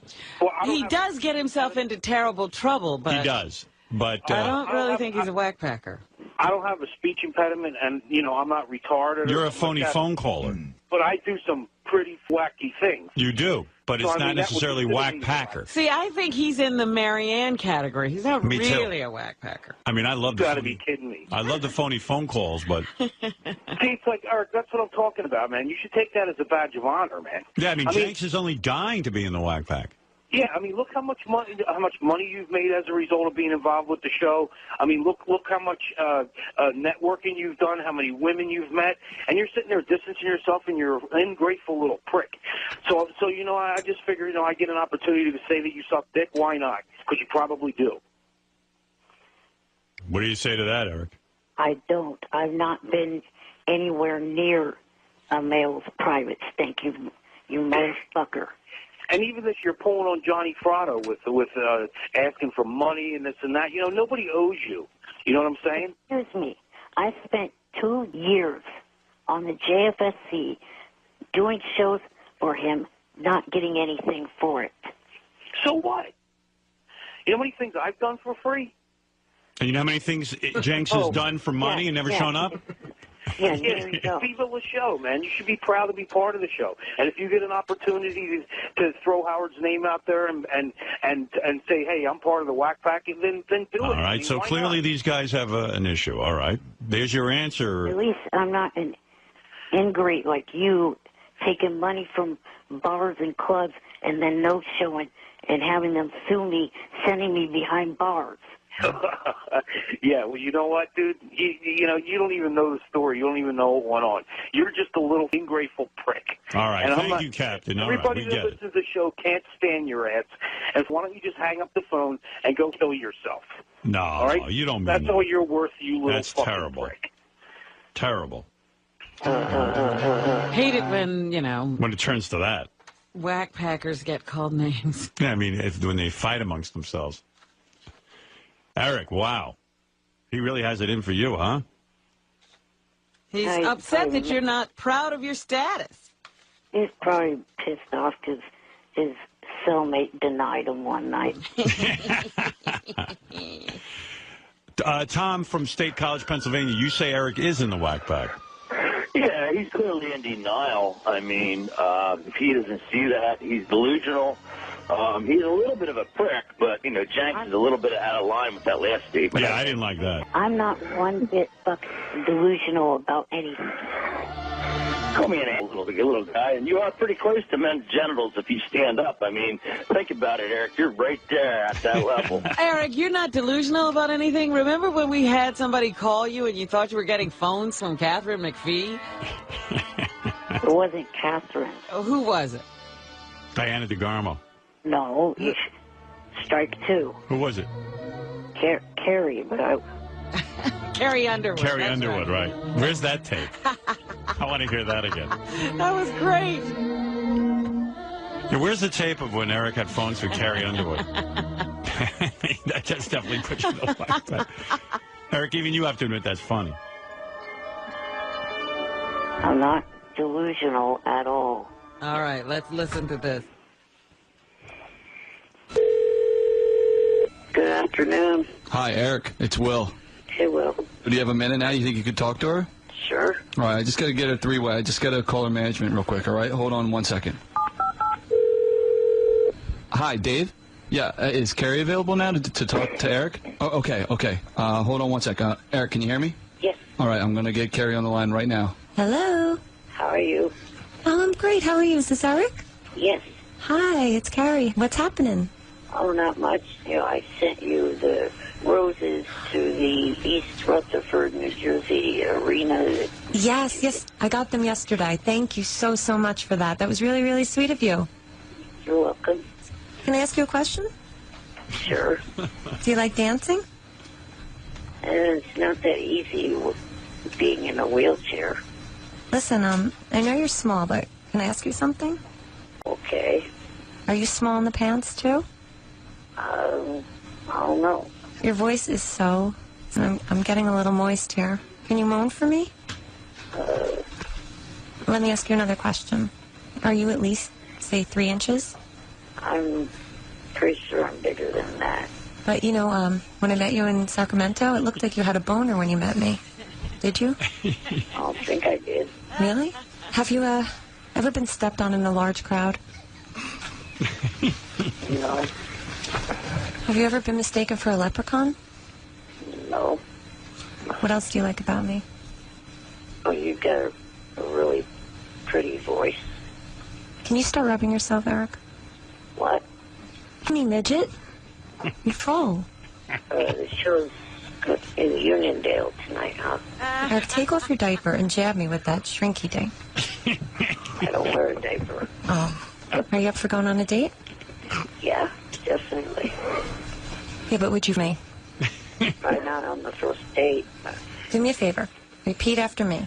Date plane, date plane. Why? Because it turns me on. The plane, the plane. Say it. The plane, the plane. Faster, baby. Come on. The plane. Faster. The plane, the plane. Hey, Eric? Yeah? Do me a favor. Rub your Smurf cock on the phone real quick. Why? Because I want you to. Just take it out of your pants and rub it against the phone. Take it out of my pants and what? Rub it against the phone.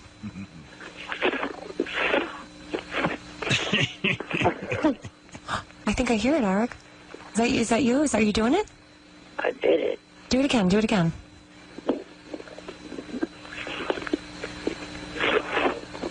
Smurf cock. Harder and faster. I just put it back in my pants. Take it back out. It's like a windshield wiper. Does the phone smell like dwarf cock? Huh? Don't you guys have sound check in 25 or... Did you make a mess in your underoos yet, Eric? I wear regular underwear. Oh, okay. Talk dirty to me, please. Say you want to me. I want to have sex with you. No. Say I want to feel. I want to you. Louder and faster. Come on. Come on. I want you. Well, look. I have to do an air check. I'll have my manager team call you later. Okay. Bye-bye. Bye. Eric, you even have to admit. Wow, that's a wag packer I mean, for sure. when she says Smurf cock and... Eric, the stupid midget. Don't you believe that, I mean, listening back to that, did you believe like something should have tipped you off that it wasn't Carrie Underwood? Why do you think I kept trying to change the topic? That's what I mean. Because, well, why would you want to talk to some stranger who's not Carrie Underwood? What are you changing the topic for? You should hang up. Right. That's definitely whack pack kind of stuff. Eric, the stupid... No, it's not. I am not a whack packer. All right. Well, Eric's an actor. I'm disagreeing. I think you are a whack packer. Tom, you think he is? Absolutely, Howard. I mean, beyond the shadow of a doubt, and anybody else listening to the show would agree 100%. Right. Eric's a shock. All right. Tom, Mary Ann, go ahead. Howard, don't insult me. I'm the mother of the whack pack. I'll have a ton of orphans. Eric, embrace it. Listen to me. It's the coolest thing. It's the devotion. It's being part of history, part of Howard. I don't know what's wrong with you, Eric. Sometimes I want to just shake you. Don't Mary Ann says you should embrace it. listen to me. Howard, All right. Thank you. She filibusters. That's part of Marianne's problem. I would have liked to have heard Eric's response, but you know what I mean, Eric? It's hard to get in a word with her. What? I didn't even hear half of what she said after you hung up on Tom, my line kind of faded out. Yes, Jim. Jim? Yeah. What's up? I want to be in the backpack, Howard. Yeah, you got something wrong with you? Yeah, I was hit in the head and put in a coma for 3 years. It doesn't necessarily make you that odd. We'd have to talk to you a little bit more. I mean, compare yourself to Beetlejuice or Elephant Boy or... Well, Even Jeff the Drunk. Even Jeff the Drunk.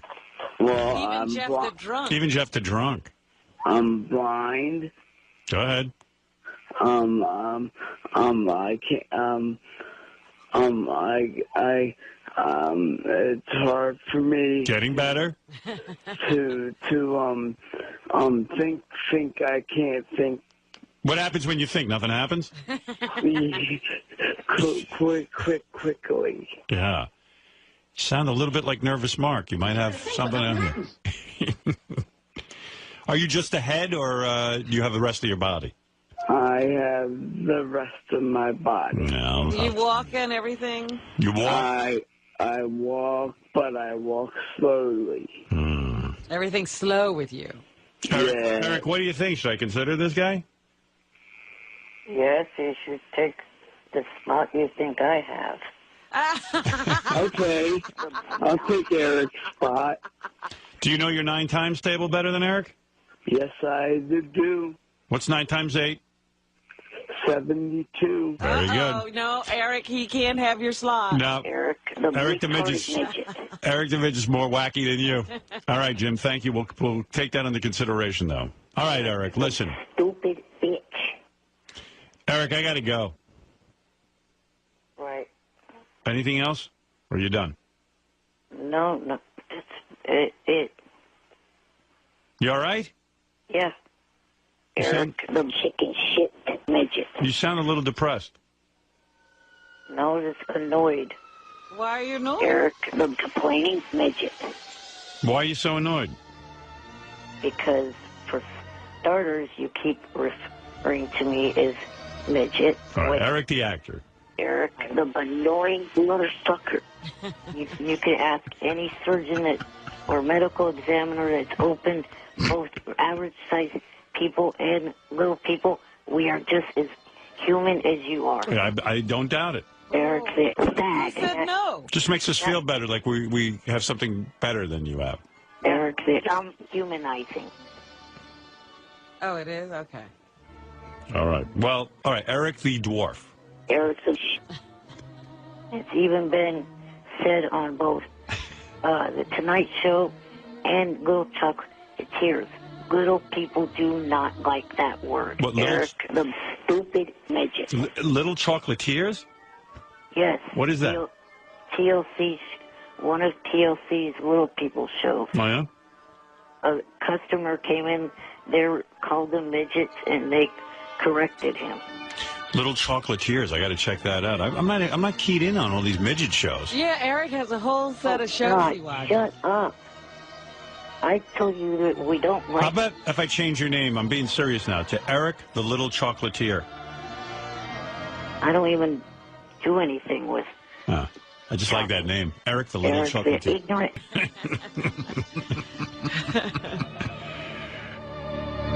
Eric. Also, a couple weeks ago when Leno was interviewing the roll-offs, he asked them about that word, and they told him it's unacceptable. Right. I know. It's not. It's like the N-word to little people. I don't get that one, but... I think dwarf is a much worse word. You would Me too. prefer to be Eric the dwarf? Take your poison. It's more acceptable to little people than the word midget. All right. It's just, I guess, it's funny because it irritates you so much. It's the only reason we do it. All right, Eric, look. Oh, before I let you go, something did occur to me. Yes. Next month on the 15th of May, my school is holding a whole huge John Sweat High reunion. Not just, certain classes, but all the classes. What I was thinking was if you wanted to have Howard TV or, even just Steve Langford come out with to it with me. And I would do that if you were in the whack pack. Yeah, I was going to say, why would we cover you? You're not a whack packer. Because I was hoping that either Lankford or Howard... If you were a whack packer, I'd send them there in a minute. Yeah, we don't cover just anybody, Eric. Let me finish my train of thought. Oh, that train... People get ready. There's a train coming. Take the midget with you. Who do you think's going to win American Idol? Crystal Bowersox? If out of the females, I would like to see her win because I'm tired of Siobhan's continuously screeching through her songs. All right. Out of the guys, I'd like to see Michael Lynch win. All right. Jeff. He's part of the whack pack. All right. Jeff the drunk says you're in. Hey, Howard. Oh, go continue to kill your liver. Listen, Howard. Yeah. I think you should name him Eric the Whack Packer. Oh, yeah. Oh. Really? All right, Jeff. You know, you little fuck. All right, there you go. All right, Eric, I got to go, okay?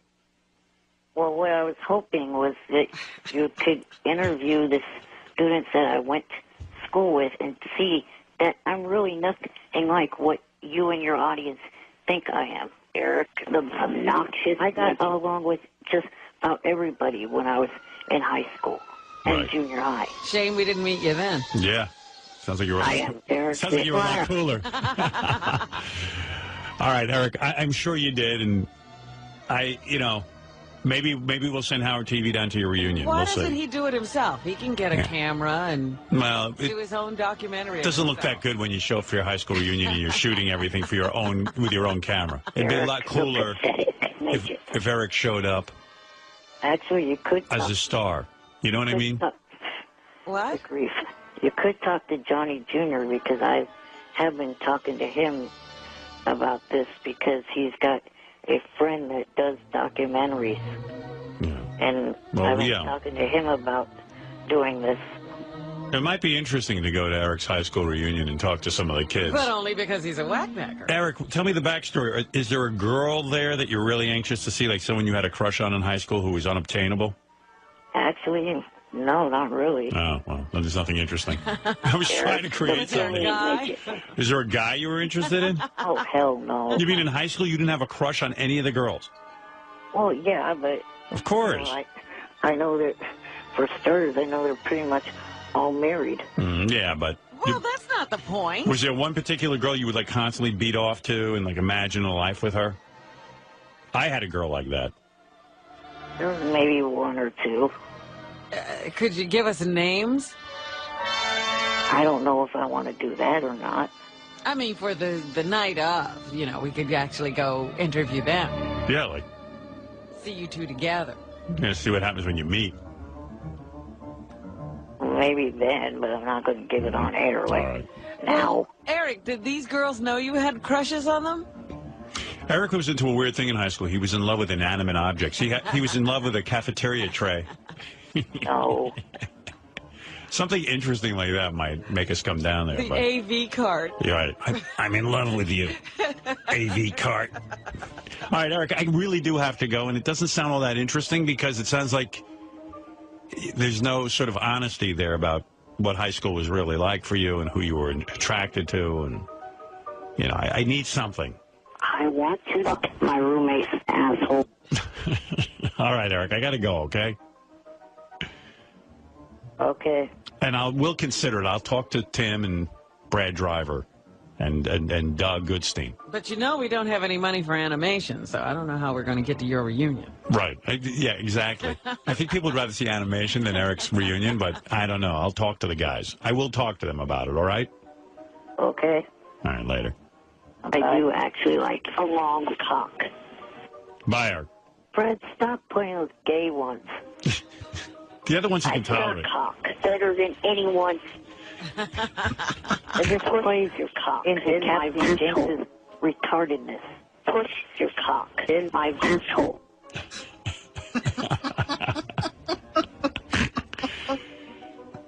Eric, it's funny. No one thinks you're gay. It's just funny that you're upset by that. I want to fuck my roommate's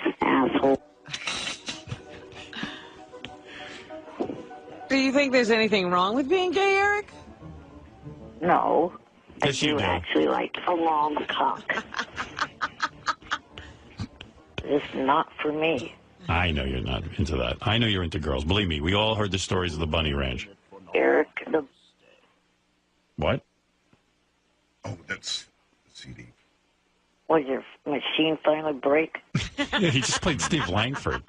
All right, I got to go, Eric. I'm caught in some sort of weird Right. vortex. We can't get rid of him today. Yeah. That's another whack pack sign, by the way. Yeah. Whack packers don't usually hang up. Whack Packers, I've never been able. I have to hang up on Marianne from Brooklyn. I'm telling you, you might be a Whack Packer. No, I'm not, and I hope to be going back to the Bunny Ranch this summer. All right, we'll talk about that another time. I'll see if I can't line that up for you. All right, Eric. Eric, the obnoxious midget. I got to go. Okay, Bye. bye.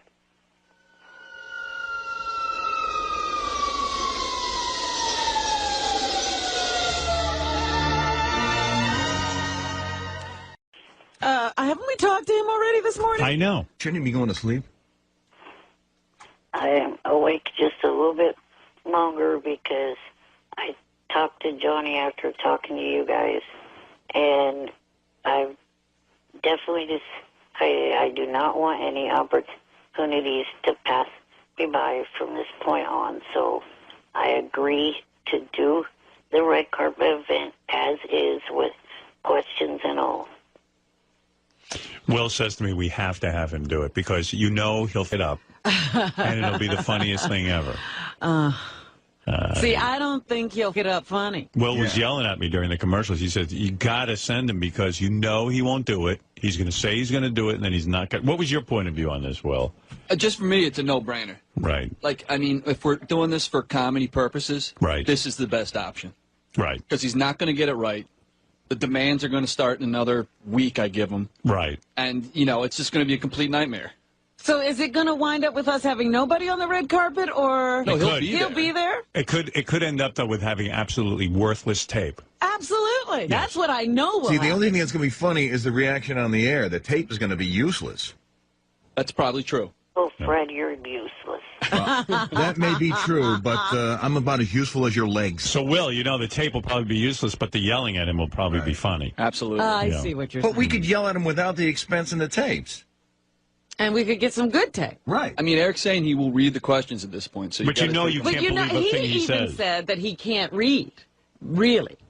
Well, even that's funny. That can't read. And he's not trustworthy either. And he's stupid. I am not stupid. Well, we're going to do an IQ test to determine that. You know, here's the bottom line. We let Eric do the red carpet. This is an option, knowing full well that A, we'll probably never even get him to the red carpet because something will go wrong. Right, on the day of. Right. B, he's going to become a pain in the ass as soon as I agree to this. Like, Doug's not going to be able to tape it for Howard TV and all this other shit. Which is a question. Eric, are you willing to agree to all of the stipulations now? Well, not the... See? No, I don't want. No, I understand you don't want cameras in your house. Right. They could tape me at the event. But what about in the car? No, not that either. He's a pain in the ass. What's the big deal about the car? Right, and we don't have to buy you tires for your handicap van like you put in that email. Oh, my God. I didn't even hear that. Hey, what's new tires, oil change? He's going to nickel and dime you for everything Well, that's that my he point. needs. Let's agree to it, and then by tomorrow we'll be done with him anyway. Did you pay complete attention to that? That was not me. I was saying that because that's what my dad says from every trip from here to L.A. using that van from this point on. Mileage money has to be included to cover upkeep on that van. It's his van that he makes payments for. Oh. See, it's just a whole mishigas No, with him. you don't want to get started with You him. want to get started retiring his car and then oil changes. And... Eric, you realize we're doing you the favor. You're not doing us the favor, right? I realize that. So you have to give a little bit. Yeah, but he's saying he has no money and that his dad makes him get The new only tires. thing he gives us is aggravation. That's it. Howard, I think, listen, in all fairness, I'd be willing to give him a small stipend to make the trip, to cover gas and stuff. But I'm not putting tires on the van. Right. He's going to want a new paint job on Do we the need to redecorate your house? No, I would like a hot tub. And what's the explanation for in your email? Okay, so you need tires, and then at one point you're like, just buy me something off my Amazon list. Right. Oh, yeah. Oh, that was the his- camera. He wants a camera, a tripod, and everything so that he can tape himself in his car. And any idiot knows he has an Amazon list of things that he needs, including a camera. He's so obnoxious. This is just a And why would we want you to tape it when we have a full, we would have a professional crew person tape it in the car and we'd get the right sound and the right picture. Right. You're not going to be able to tape it the proper way. Right, Dougie? He can't tape. No, absolutely not, but I'm tempted to let him try, and he also wants to edit it. I'd love to see what that looks like. Oh, my God. Guys, you're going to end up with nothing. Exactly. I know. My gut is telling me to just bail on this whole thing. Bail on it? Because once I... Let's take a vote of the people. All right. Doug, you vote no. No, Eric the Midget? Even though you know he'll get up, he'll lie. I'm with Will on one. It's I'm saying we go in. This is your option. We go into it knowing Eric is going to. It'll be totally screwed. Eric is lying now. Eric just wants to get to the red carpet. Eric will not ask the questions. He wants to meet celebrities. He's going to start everything with like, "Hi, I'm Eric from the Howard Stern Show. I'm a big fan of yours. Can I ask you a crazy question?" I really don't want to ask this, but what was your favorite role? Right. He's not going to read the questions. He's going to go on his own agenda. Was it Mike playing Dexter? Yeah, I mean, it's going to. It's going to be horrible. He'll have his own questions. But is the horror funny? No. All right. So, Fred, you vote Eric no. Absolutely All right, not. I'm going to go around. I'll tell you one thing. If Tim thinks it's going to be a good interview, put up your funny first, little pitch, Eric, or whatever your name is, and then we'll pay you if it's worth anything. All right. Fred says no. No. That's a no. All right. No. Doug? I have to say no. All right.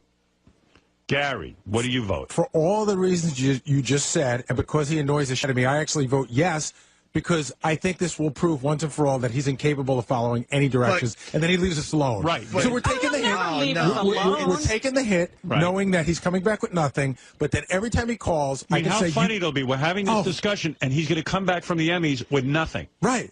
I think it's great. But why waste the money? There's no way he's going to be able to do it. Because you know what, Fred? It's not what he doesn't get there. It's the whole experience. The trip. I can't bring a camera. But we know the answer We're going to get already. phone calls in the middle of the night because credit card doesn't he work. actually is trying to convince us that he's going to carry this on. And we're giving him a free trip. But we all know He's it's using to us the for a trip. contrary. He's All using right. it. Gary votes yes. I do. Robin, your vote, please.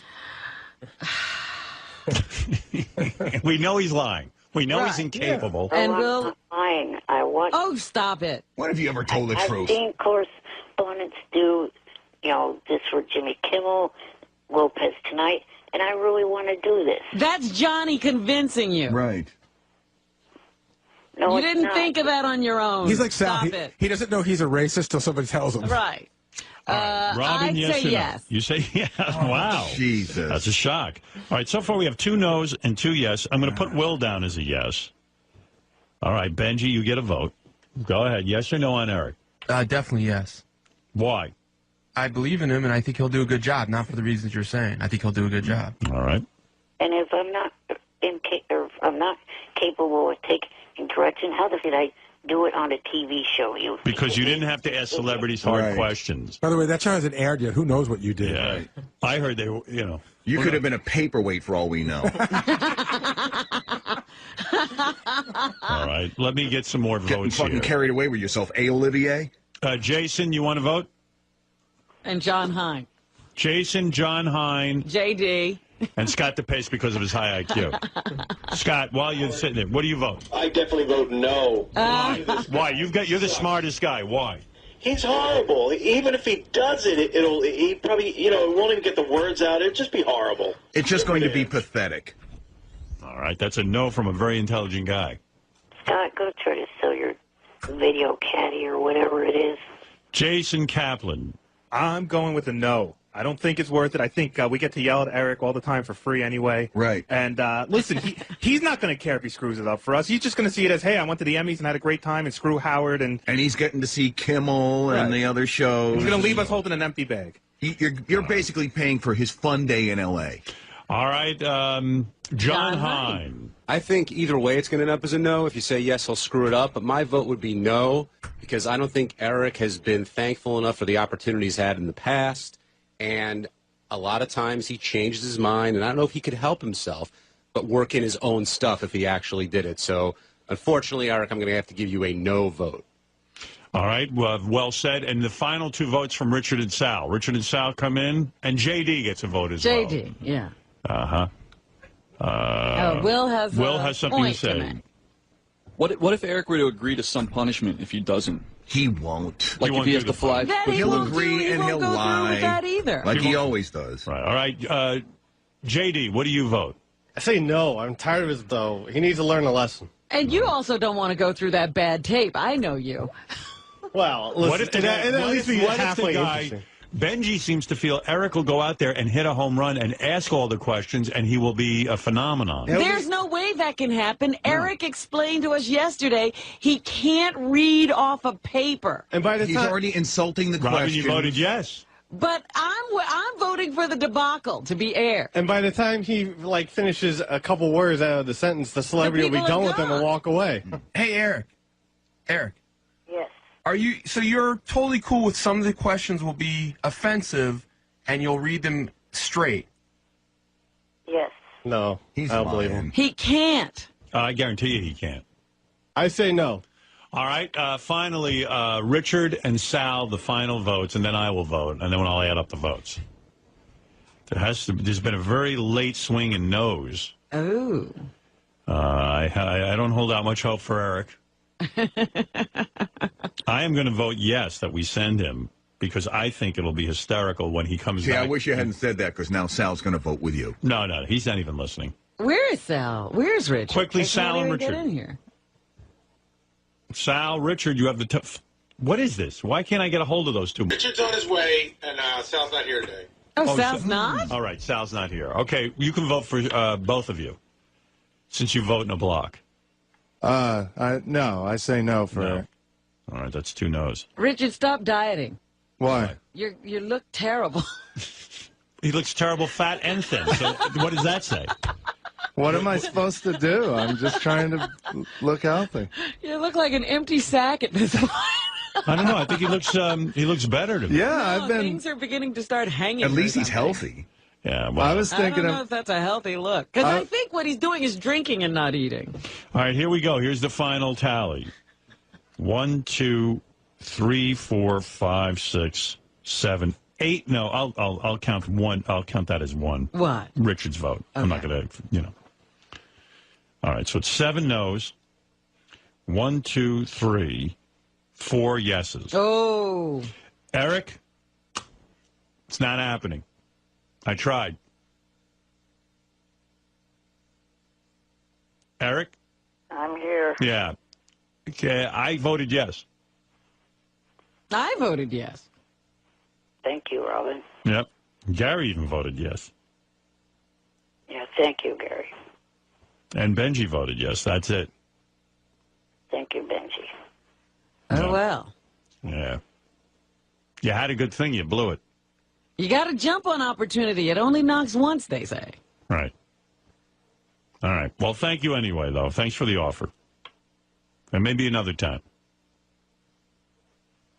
And, yeah. Okay. Thank you. Bye-bye. I quite frankly was reading a list of replacements for Eric. Yeah. And, some of those names are very funny. Go, yeah. Listen, there's no shortage of people to do this. And I don't listen, think Eric would be nearly that funny. Eric will fit up. That's what he'll do. Oh, I won't. He will.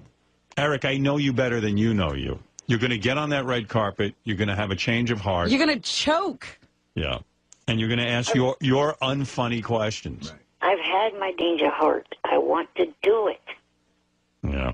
Well, I took a vote. I thought people would go for it.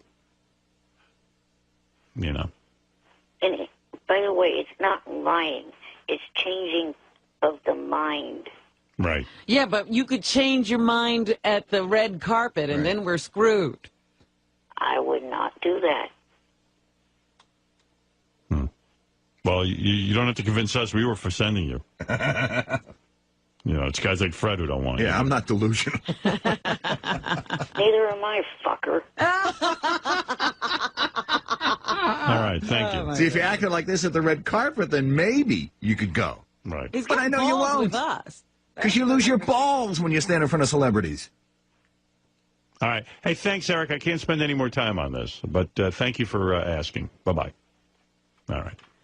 So I guess, we didn't check to see if he's actually going to get in the bee costume for Beezus. That's up to him. I have nothing No, to he do said he wasn't going to turn down any more opportunities. So. That he's turning down, I got a feeling.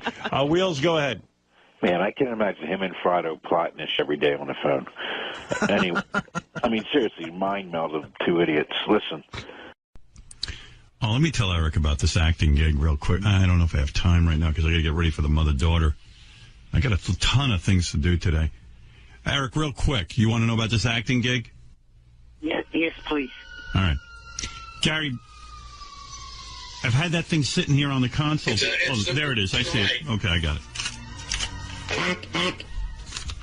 Hello, Howard Stern. I'm not sure who to talk to about this, but I'd like to offer Eric Lynch. Is that your last name? Yes. Because it would be funny if this wasn't really for Eric the actor. Eric. A part on The Bold and the Beautiful. Oh, a soap opera. As a daily listener of the Howard Stern Show, I'm aware of Eric's struggle to become an actor. I think a role on The Bold and Beautiful would be perfect for Eric for a number of reasons. Look at this. This guy really wants it. He's selling me on it. I know Eric is very particular about the type of character he wants to play. We are happy to write any sort of character for him. Geez, they don't even have something in mind. They're going to write it. Well, since we control this, we should determine what we want him to play. And then Eric won't do it. Well, okay, let's come up with something he'll do, but it would still be interesting to us. Eric, any suggestions? Did you want to be on The Bold and the Beautiful? I have no idea.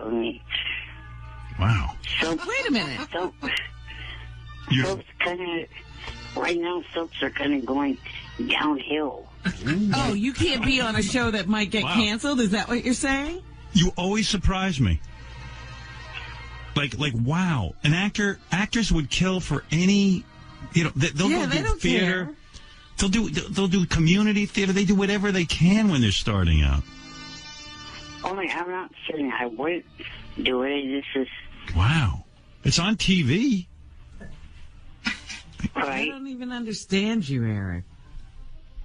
Is it true you turned down the lead in Argo when Ben Affleck called? No? Because someone wrote me that. And he wound up having to do it himself. Yeah, Ben Affleck then had to go star in it. I still would love to take a movie like Argo and just get the rights to the script and then just put Eric in it and hire the entire cast that was in it. Just see what Eric does. Yeah, I mean, I would consider doing it. I mean, where does Bold and Beautiful tape? That's, I think, in Los Angeles. Yeah, I think they're out in Hollywood. If you can pass along your contact, email, or phone number information, I'd appreciate it, or feel free to contact me. I think we better control this, because I don't want Eric... We go to get this guy on the phone.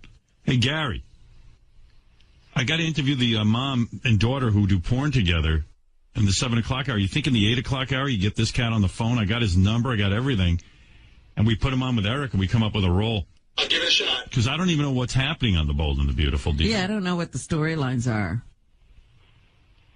My feeling was, if they're looking for Eric, the show's in trouble. That's yeah. Eric said he doesn't want to be on a show in trouble. Yeah, to me, if you're looking for Eric, you've got problems on that show. But The Bold and the Beautiful has been around since I was a kid. I think not since you were a kid. No, a long time. But you know what's going on with a lot of these soap operas are going out of business. So I'm thinking maybe they need the publicity. A lot of them are now moving the soap opera to the internet. They run them on the internet. Right. Yeah. Yeah. Do you watch any show on the internet? No, of course not. I got enough shows to watch. I'm going to watch some on the internet. I mean, you know it's shit if it's on the internet. I agree. You know what I mean? Like a show made just for the internet. You rarely see anything. Like, even I go to some of these comedy websites. Someone says, hey, this guy's doing some comedy. And, he's doing it on the Internet. And you go, oh, maybe that's cutting edge. You look at it and you go, oh, no wonder he's not on TV. Like, I'll watch it. Like, you watch an informational show if it's like 6 or 7 minutes long, but you're not going to watch a scripted hour-long show on your computer, are you? If it was good, No. I would. I wouldn't. Rob, which one is it that you watch then? I don't watch any of them. They're not good They're yet. not good. No one's going to put any money into that. You know what I'd like to see Eric play? Like a sadistic guy who has a woman locked in his basement. Would you play that, Eric? No. Besides all that, I know why Eric won't play that part. How's he going to lock a woman up in his basement? Well, they'll write that into the script. He'll probably have henchmen. Oh, because I was going to say, how's he going to grab a woman, tie her up, and throw her? Well, he's gonna have his assistant do that. Eric, why wouldn't you play a guy who locks a woman in his basement? Because I've already been accused of that in real life.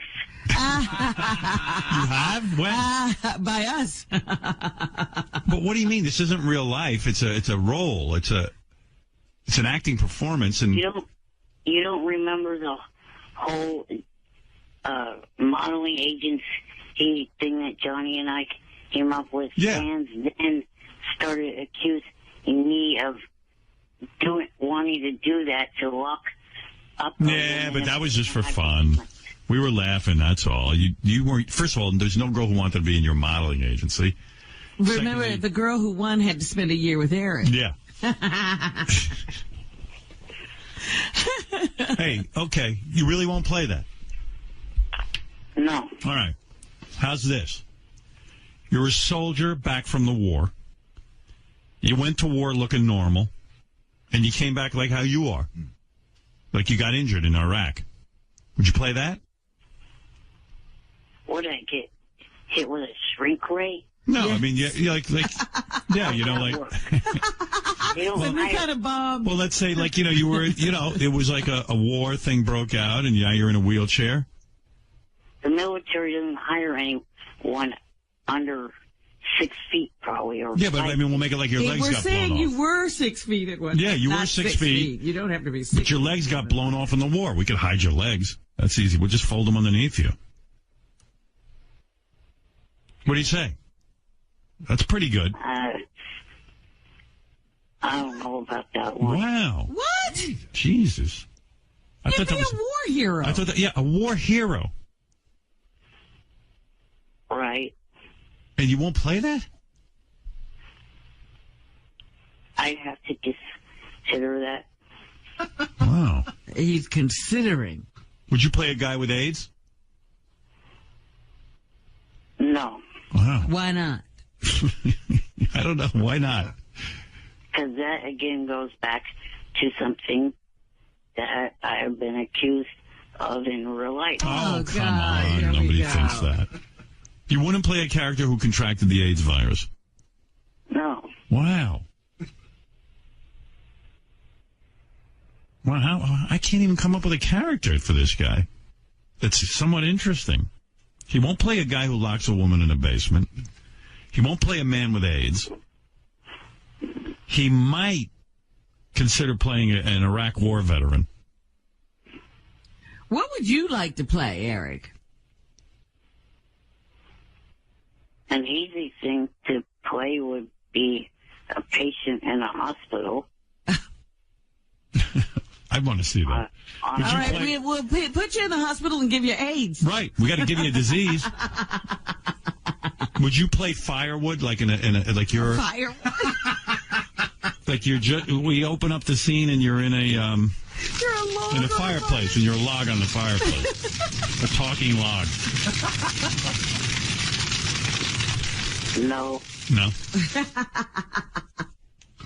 Like someone accidentally threw you in with a bundle of logs and you're freaking out. And you're afraid the family's going to come home and light a fire in the fireplace. You wouldn't play that? No? No. Mm-hmm. And you're like, hey, don't light that fire. I'm a human. I'm not a bundle of logs. Hey, would you play a pimp?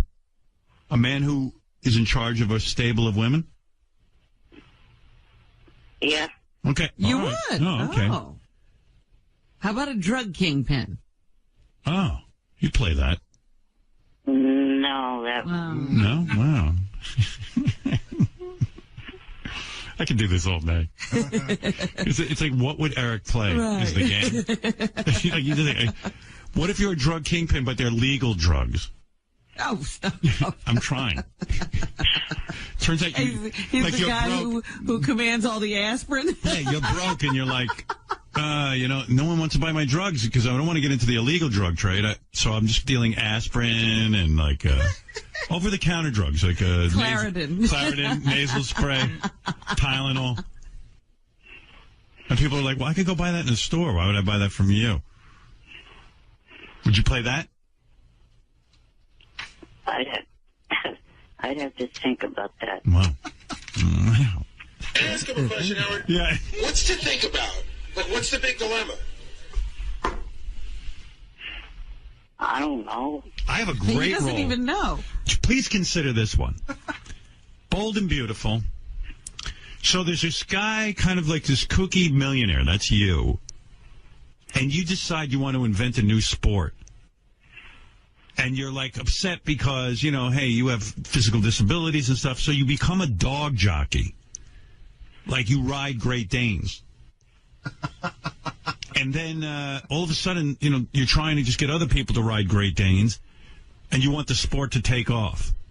What do you think of that role? Because wouldn't it be great to see Eric riding a Great Dane? Well, I don't think Eric could ride a Great Dane. CGI stuff. Oh, really? Yeah, they make a fake dog. Because I was thinking of, you'd have a little buggy, and okay. And the dog would be a pulls it. trotter. Oh, I like that. Yeah, you can't sit on a dog. That'd be cruel to the dog. You're right. Eric, so you invent a whole new sport. And it actually catches on, like where you have like a little cart behind the dog. And the dog pulls you, and, it becomes a legitimate... You're the greatest jockey. Yeah, and it even becomes an Olympic sport. What do you think of that role? That sounds good. Oh, we hit on something. Yeah. All right, Gary, in the 8 o'clock hour, get a hold of this Casey guy. Get Eric on the phone. I'll give him two options. I'm going to suggest the dog jockey storyline. That's a good storyline. I'd watch that. I'd be there. What about this as a plot line? Russian family, they give birth to, an American family. Couple adopts you from Russia. They're expecting a little kid, but they get you. And you try to convince them you're a child. Because you want to get out of Russia. No. Yeah. All right. All right, the dog jockey, though, is gone. How great is that dog jockey thing? I love it. Imagine him being pulled by a car, like the cart is hitched to the dog. And he's got to wear those. What?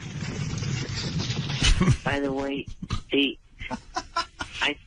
I'm pretty sure the reason why Beyonce did the lip syncing thing. Go ahead. Was because of the fact that singing in cold conditions like that. Yeah, Kelly Clarkson did it. Yeah, but after James Taylor was singing, he got interviewed by Brian Williams, and he said to Brian Williams, it's not easy to sing in cold weather. It affects. Of course it does. That's what Howard said. If you can't do it, don't do it. Yeah, don't show up then. Kelly Clarkson did it. James Taylor did it. You can't be a singer and show up and not sing. She could have just played a record for us. Yeah, I could have done that. You could have done that, Eric. You're not upset about it? Not really. Wow, I'm upset. Why not make Eric a nightclub singer? Go ahead. I'm with you. They also do that during the Macy's parade. Yeah, but it's known. She tried to fool everyone. She even pulled as King of All Blacks says, she even pulled the earpiece out of her ear. to scam us. I'm sorry. Yeah, she made it look like she was singing for real. Please. She's trying to fool us. Eric owns a nightclub. Go ahead. And he's the guy who entertains. Oh, he's a when singer. You come, he sits on the piano stool. Oh, I love it. They go to a nightclub and Eric's the singer there? Right. You see the little fingers on the keys, and Eric's singing. What do you think, Eric? You'll play that, right? Yeah, the only problem is everybody's heard me sing. No, you would actually be lip syncing. They'll probably have Right. We're going to give you a good voice. Right. Like they'll have a guy singing for real. You'll just have to mouth the words. Right. And all the girls fall in love with you. You know, like you'll have beautiful girls sitting around your piano. Yeah, we'll get like Bruno Mars to sing, and you'll just mouth it. And girls go wild for you because even with your physical problems, you have a beautiful voice. You have such a beautiful voice that, you know, you're like bigger than the Beatles. You like that? Yeah. Okay. You like that a lot. All right, I'm going to pitch that. So the dog jockey or Eric the lounge singer. Hey, what about this? It's post World War II. We'll have to go back in time. You're a Nazi in hiding. I was going to say World War II. Yeah, that's right. He's oh, wait, I'll tell you what. Let's make it contemporary. You're a modern. You're one of these neo-Nazis. That's like a new Nazi. You're a member of the Nazi Party. You've pissed them off, and now you're in hiding. No. How about being a mob turncoat? Ooh. What about this? And he has to, testify against the mob. They're trying to kill him. How about Eric plays a baby that was left on a step? Ah. And they come out in the orphanage, and they're like, wow, it's a talking baby. What do you think? That's good. Got teeth and everything. Yeah, right. You won't play that?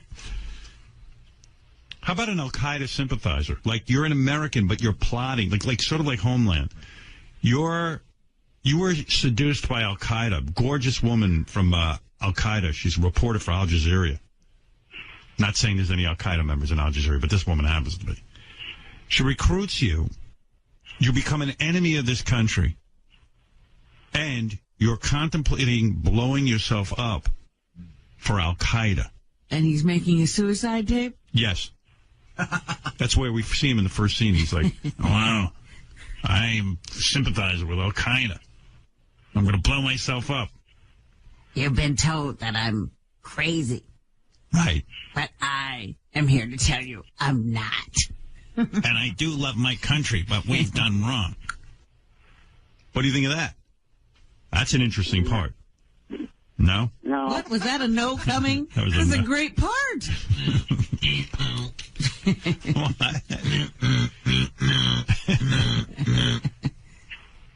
How about you're a Terminator from the future?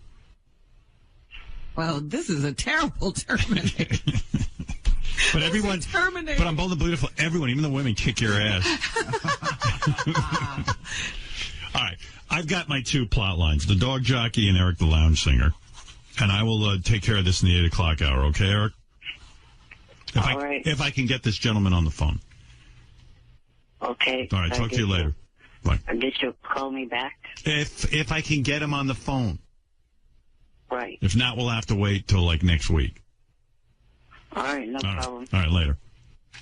Eric the lounge singer could be a recurring role, like he has the club in town. And yeah, but the dog jockey. That's come on. funny. Please. I mean, don't you want the dog jockey? I do. Yeah. I want to see him in that buggy with those funny colored outfits and the goggles. Jeez, that's a great storyline. I'm going to watch this show if he's on it as a dog jockey. I'm not saying I wouldn't watch it if he was a lounge singer, but more if he's a dog jockey. He invents a whole new sport. All right, we'll be back right after these words. First of all, Robin, picking up from the 6 o'clock hour, I now have Casey Kasbrzik, the producer. Oh, I'm glad you found his name. Yeah. He's got, it's almost like Mr. Missiscoplex. Casey Kasprzik, who is the producer of The Bold and the Beautiful, and Eric the actor. Let me get them up. And then I must get to A Day in the Life of Gary's voicemail. I have to get to your news. I have to get to the new Hansy songs that have just come out. Okay. There's so much, Robin. The Hansy show moving right along in development? Yeah, they're still messing around with this theme song. This is heavy metal Metallica Hansy theme song. You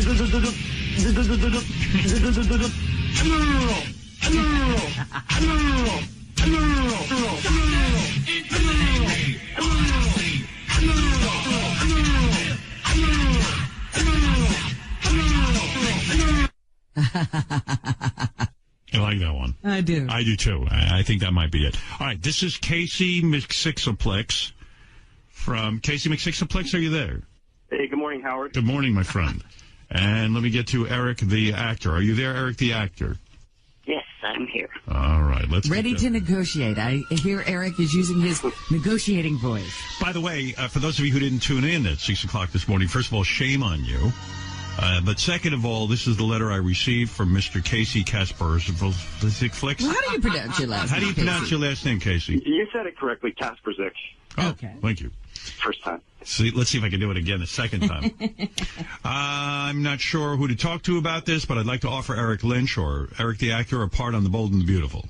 As a daily listener of The Howard Stern Show, I'm aware of Eric's struggle to become an actor. I think a role on Bold and Beautiful would be perfect for Eric for a number of reasons. By the way, Casey, Robin had a theory that if anyone writes for Eric the actor, it means the show's in trouble. That was Gary. Oh, is there any truth to that? Well, you know, daytime is on the upswing, actually. The ratings have improved. I've heard that. So, you know, that's not the case. Good. Oh, well, that's good to hear, because Eric didn't want to be part of a failing project. Yeah, Eric almost said, I don't know. Daytime is on the downswing. Well, actually, somebody told me every show that Eric's on is canceled. Yeah. Well, Fringe wasn't canceled; it just ran its course. It ran its course. Yeah. But Okay, I think it had to run its course. It would have lasted longer without Eric. I know Eric is very particular about the type of character he wants to play. We're happy to write any sort of character for him. Now, that intrigued me because you heard the conversation this morning. I went through about 50 different character or plot developments for him. Right. And he's difficult. But let me tell you the two, again, that we've come up with that Eric has agreed to. The first plot line would be that Eric is an eccentric billionaire, and he has invented a new sport. And because of his size, he figures he wants to, instead of doing horse racing, he wants to do dog racing, where he would hitch a chariot, in a sense, to a greyhound. And this sport would become very, very big. And he would be the inventor of it. And as well as the lead jockey, because he's going to be in one of the carts. He would probably be the world's greatest jockey. And when you want to kill off his character, he could just fall out of the cart.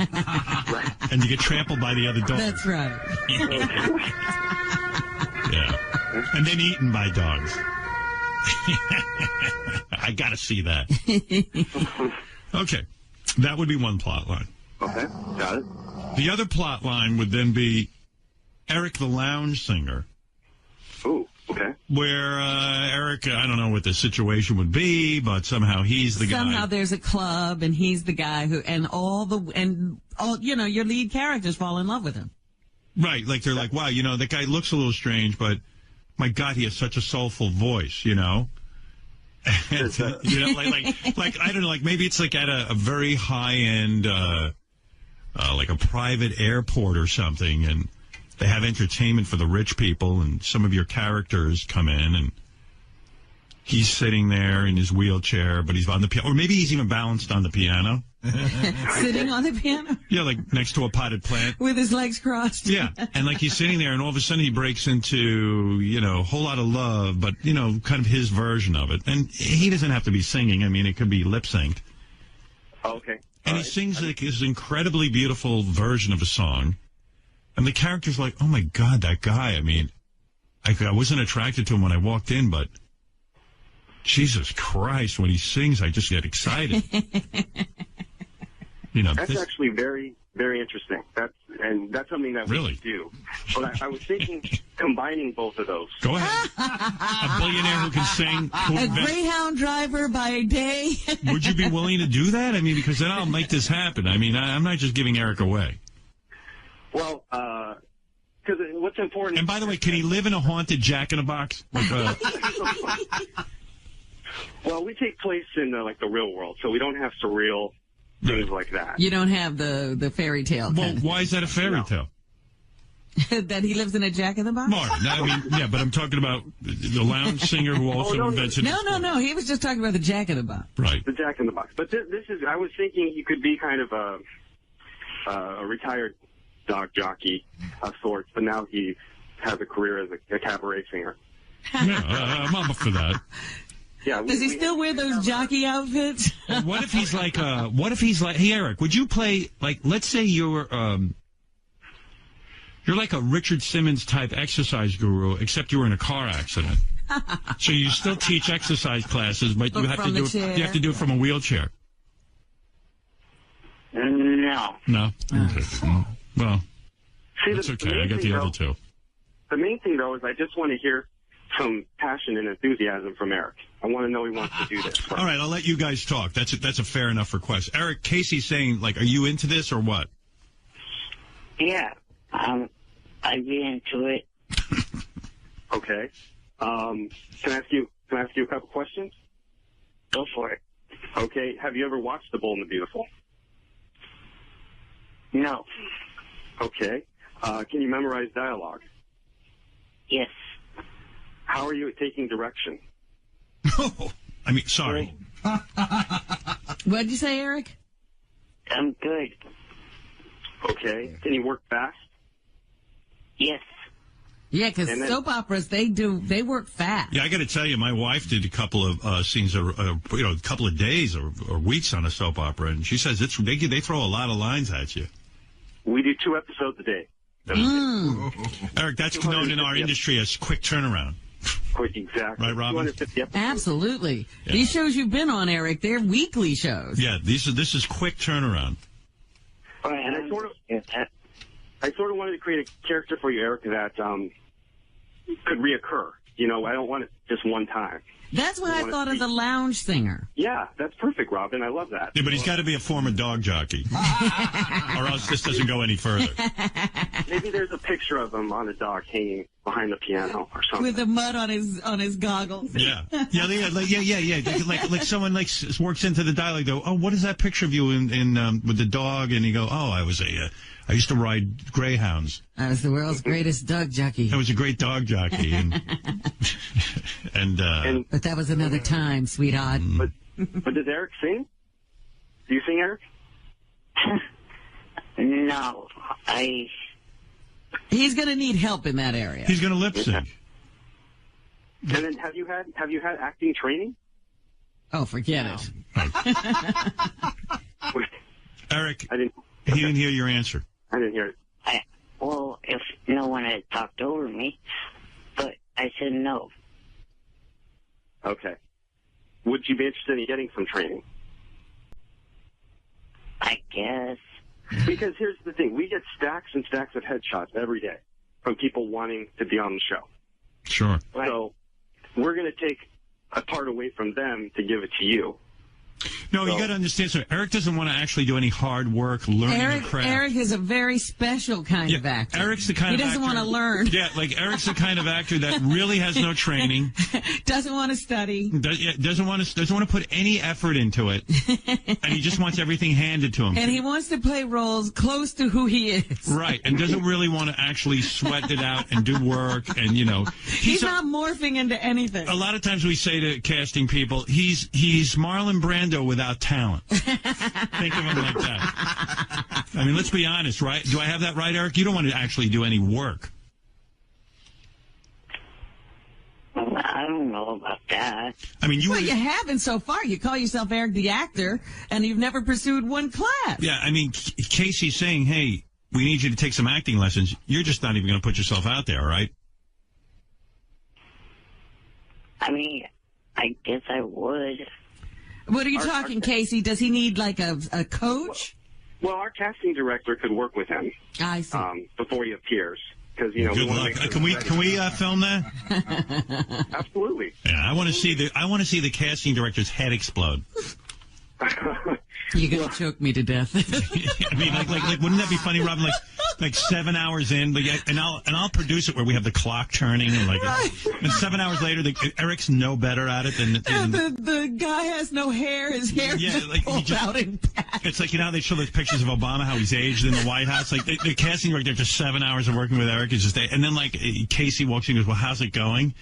And the guy's like, "What, the truth, or you want some?" It's like Herbert Lom after he's worked with Peter Sellers. Yeah, like they walk in and they don't recognize the casting director anymore. The acting coach. In fact, they have to cart him off. You know, he's all wrapped up in a straitjacket. Or he's killed himself. He's hanging from. Like they walk in to check on how the session's going, and he's hanging from the ceiling. Eric is sitting there in the casting director's. Yeah, right. Eric, you might as well be honest with Casey. You're not interested in any kind of hard work where you'd actually have to learn your craft. I'm sure I would. You're open to that? The more you want to put into it, the bigger the part will be. Because otherwise, a lot of times when we have guest stars, take place in the fashion industry. So there'll be a reporter or a photographer at a fashion show. But I'd rather give you work on something that would be meatier. Right, yeah. What about like if Eric would be a very... What if, the soap opera thing, couldn't Eric be evil twins? Or couldn't he be like one good guy and then a bad guy? How about a bad nanny? You know, he's all sweet, and then they catch him on a nanny cam. Yeah, like sitting on the kid. Eric, would you play a bad nanny? No. Oh, too bad. That's such a meaty role, you know.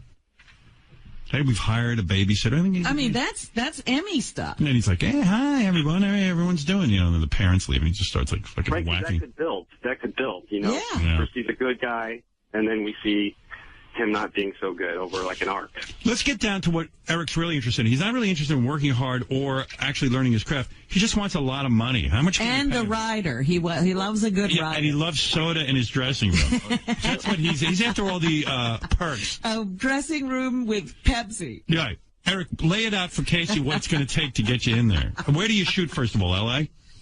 Yeah, Los Angeles. Wow, nice. CBS television. And Eric, aren't you going to demand like an oxygen tank and all that And shit? he doesn't have to fly, so I don't know. Well, that guy kind of leave up to Johnny.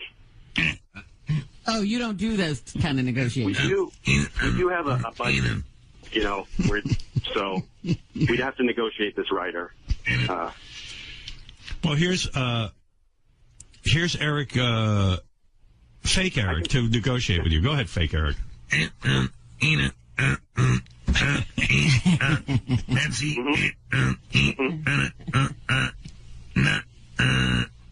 No singing lessons.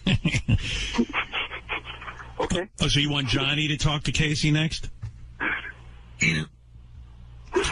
Can we have that conversation? You all right, Casey? I can promise you your name on the door. I can give you that.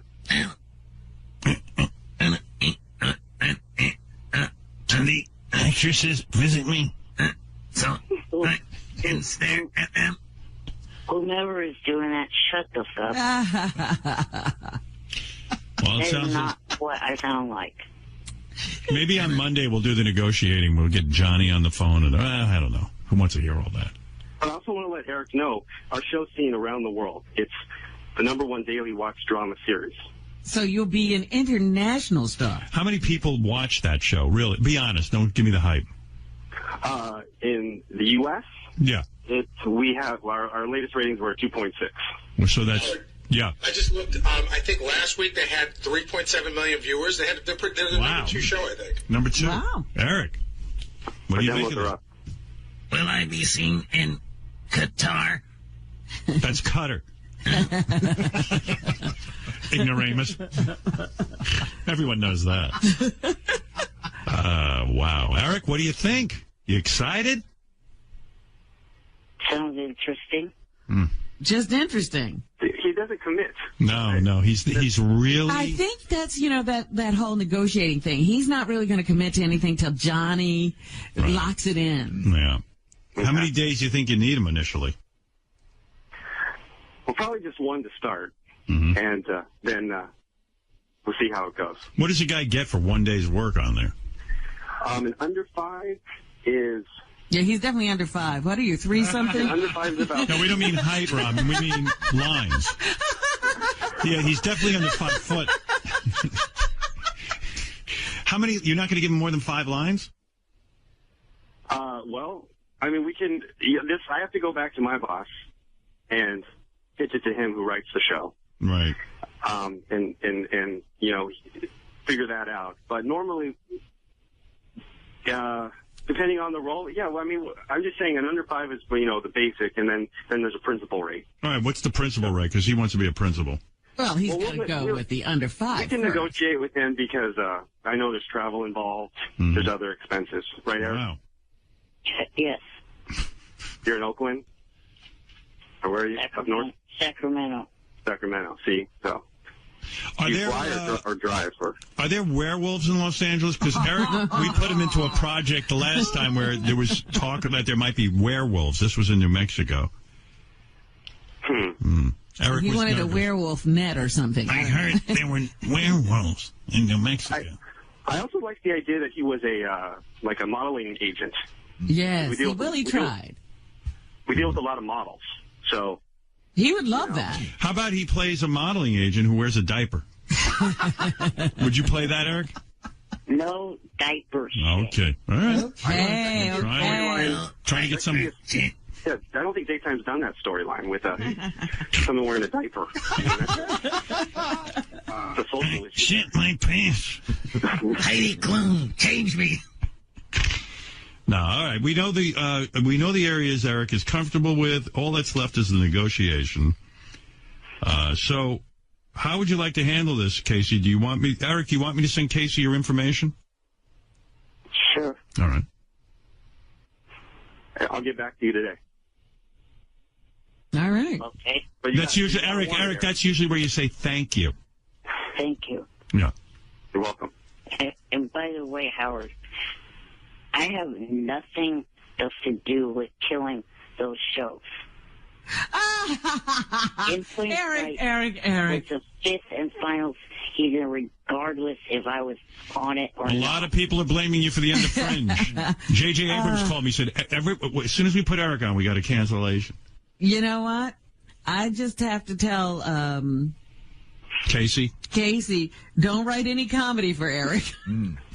Well, jokes go right over his head. Yeah, I think Robin was kidding, Eric. Jeez, woman. Yeah, although his last role was on Mary McCormick's show, they canceled that. I just want to say, Eric, if he is passionate, I would appreciate it if he would watch the show. And next time we talk, I might give him a quiz just to know if he's been watching. Well, Can you do that, Eric? Yeah. What time's the show on, Casey? Because I know Eric's too lazy to look it up. What? Daytime. It's probably, I'm not sure what time in Sacramento. In L.A., it's on at 12:30. Okay. All right, Casey Kasparowski, the producer of Bold and Beautiful, and Eric, the actor, who now is landing. It looks as if he's in the middle of landing a major role on Bold and Beautiful, where he'll have a reoccurring character. Yeah. I believe that even though, lest anyone think his lack of excitement is going to hurt him, it seems that this is going forward. And oddly enough, it's probably the break Eric's been waiting for, because everything is just a one-shot deal with him. This could be a recurring role. Well, if the shows don't last, how can he reoccur? Well, we've been on for 26 years. So. Yeah. Nice. Well, we'll see if that lasts. There you go. I am not a show killer. Shut up with that. Hey. You can prove him wrong, Eric. All right? You can do it.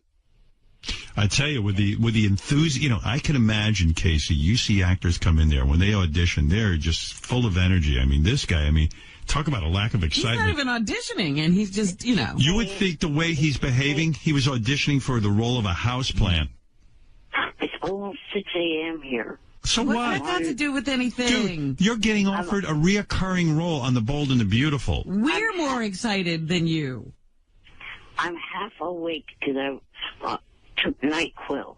Oh. No, well, you didn't say that. I have an abuse problem. I will.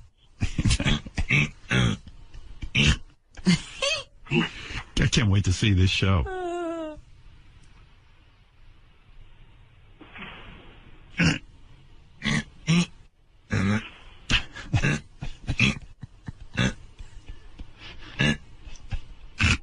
Where's my mark? Here's Eric before his acting lesson. And now, 10 hours later after his first acting lesson, here he is.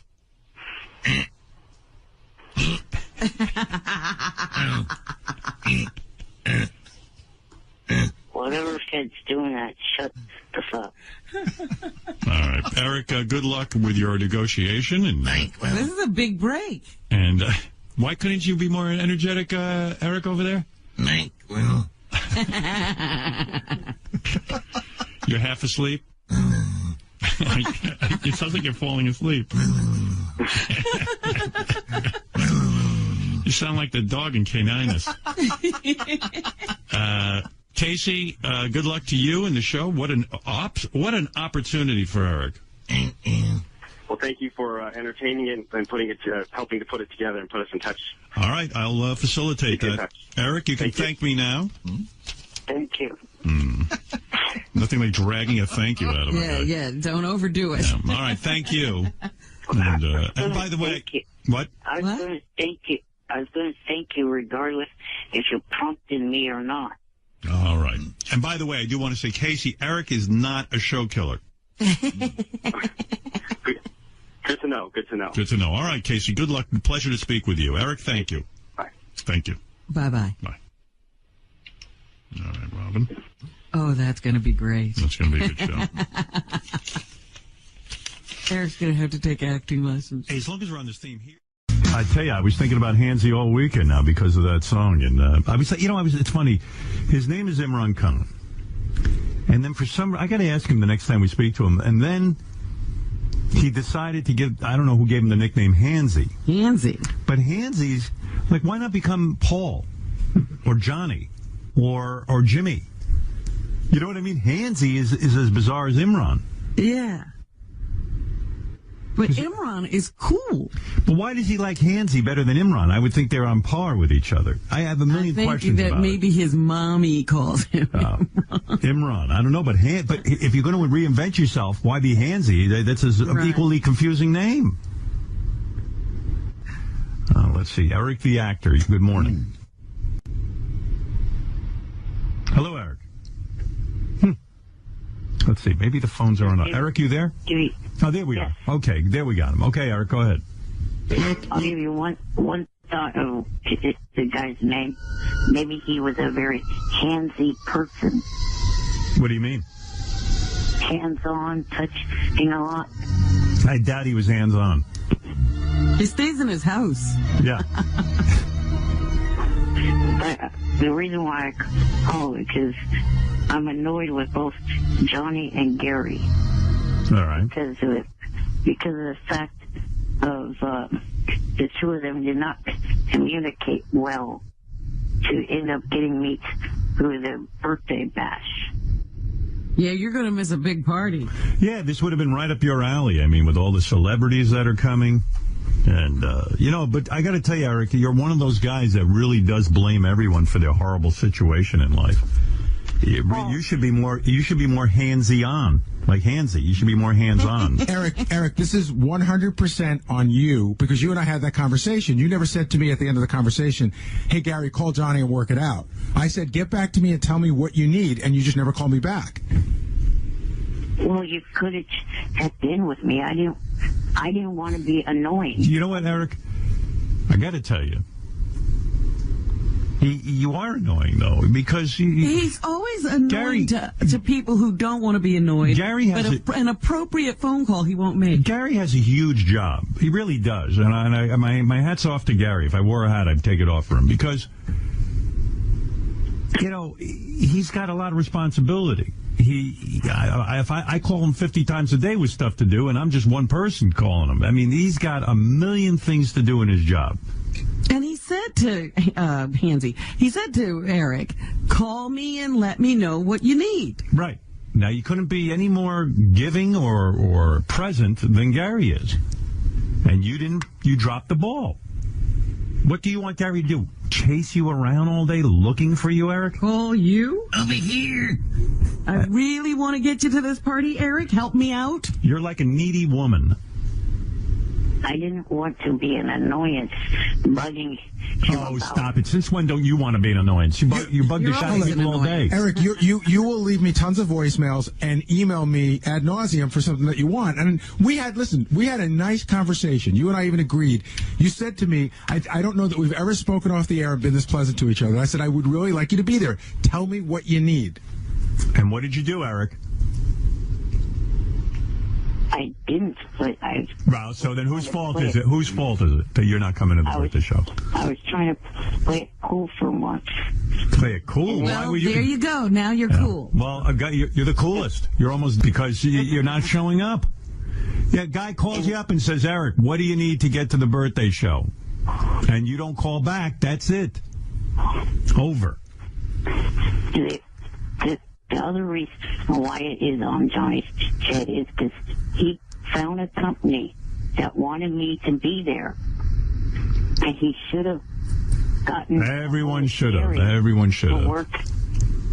Because he has these presents from this company that wanted me to present them to you. All right. Eric, I gotta move along. Yeah. What is it, Gary? Eric, and again, I'm not taking a shot at you. What do you like? In other words, you have nothing but the entire day to plan and do these things. There's nothing else on your plate but figuring out how to get here. Right.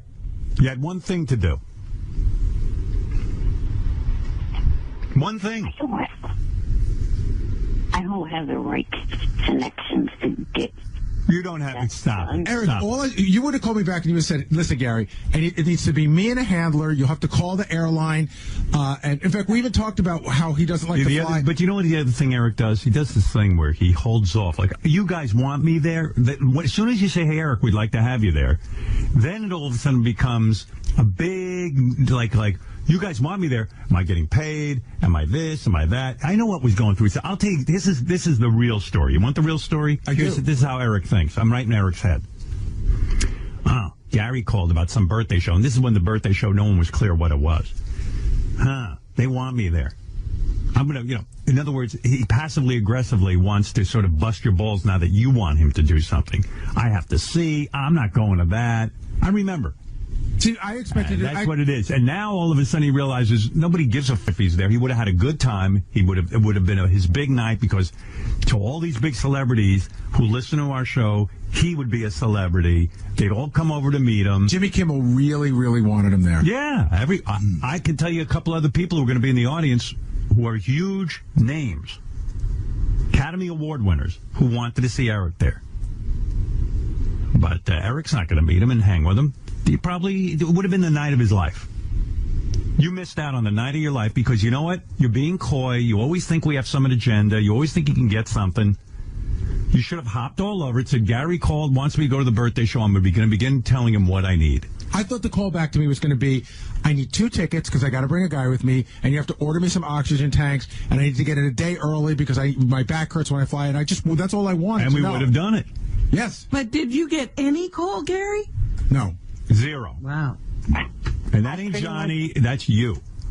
In the meantime, Eric, let's be honest. I got calls from you about other stuff. Right. Just not this during this time. Yeah. Yeah, wow. And he was a pain in the ass. I got voicemails about how he's mad at this one and that one, and but never about coming to the show. Yeah. Yeah, Eric, come on. I guess you really didn't want to go. He didn't. He didn't want to go, and now it seems like, I should have come. I wanted him to come. I wanted it to work. Me too. I think it would have been great. You know what's sad about this? Eric would have had the time of his life. He's always doing this to himself, shooting himself in the foot. Tune in Friday night, Eric. You'll see the time of the life you would have had. This is like, Eric, this would have been like 10 WrestleManias together. Yeah, and you would have been a superstar there. You were one of the first people I invited. And look at how people are clamoring for these tickets. Gary, you didn't have to do a contest. What'd you say, Eric? Okay, Robin, I'm trying to tell something to Gary. Go ahead. All right. I pretty much told you that night everything that I needed. No, Eric, come on, let's be honest. Stop it. Let's be really clear. You told me that it's hard for you to fly, that it hurts your back and everything, and I said, Eric, here's what you do. You tell me exactly what you need. Come back to me and tell me what you need, and I'll work on it. Come on, Eric. You know that's Eric, here's the truth. You were kind of like waiting to get begged to come. You thought you were going to be needed more than you're needed. You know, it's one of those things. You misconstrue you fail to understand your place in all of this. You're not. We can do the show without you, but we were extending a courtesy by having you there because we knew it would have been very special for you. And this is all on you because you could have gotten yourself there with our help. You didn't need Johnny. And now you're so upset about it, you refuse to blame yourself. You're looking for people to blame. Yeah. And I would hope you learn from this and say stop blaming others and take some responsibility. You had it all. We were going to give you the weekend of your life. Johnny is to blame. No, he's not. What? He's not. Well, you let me explain, and then maybe you will see. Gary called you, and you didn't call Gary back about it. It's as simple as that. That's it. All you had to do is just say, this is what I need. And by the way, saying that you told me what you needed that night is a big lie, Eric, because you told me what it took you to travel somewhere else, and you said, I have to think about it. In fact, you even said, I'm not sure, these are hard trips to make for me. He told me that he had gone to Phoenix to shoot something and that his back hurt, and that it's tough for him to travel. It sure it is. And I think he even insinuated that he might have needed to get in a day early to sort of recuperate from the flight. I said, just tell me what you need. But you're not sure. But tell me what you need. Tell us you're coming and tell us what you need. Well, what's the difference whose fault it is? There's nothing we can do about it now. Yeah. What are we going to do? It is, Johnny. Then let me explain why. Nobody cares. After I did this filming for Legit, I spent 4 hours or so at his house. He could have, after I left, emailed Gary. Okay. Everything emotion. All right, Eric. Have a nice day. Thank you for the explanation. And you waited and let it fall through the cracks. Right. All right, Eric. I got to go. Thank you.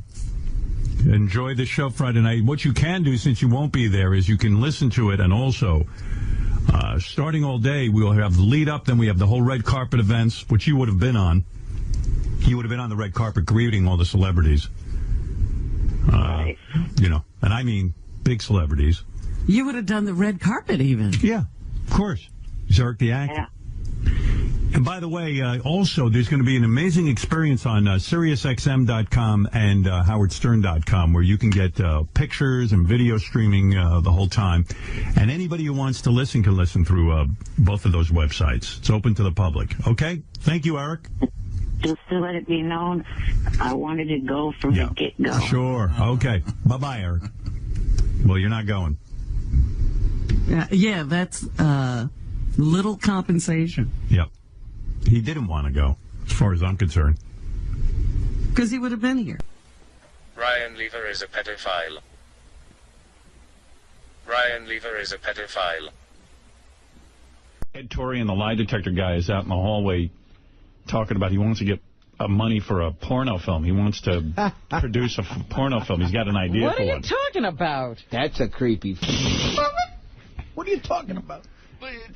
Ed's got an idea for a porno What's film. his idea? Where is Ed?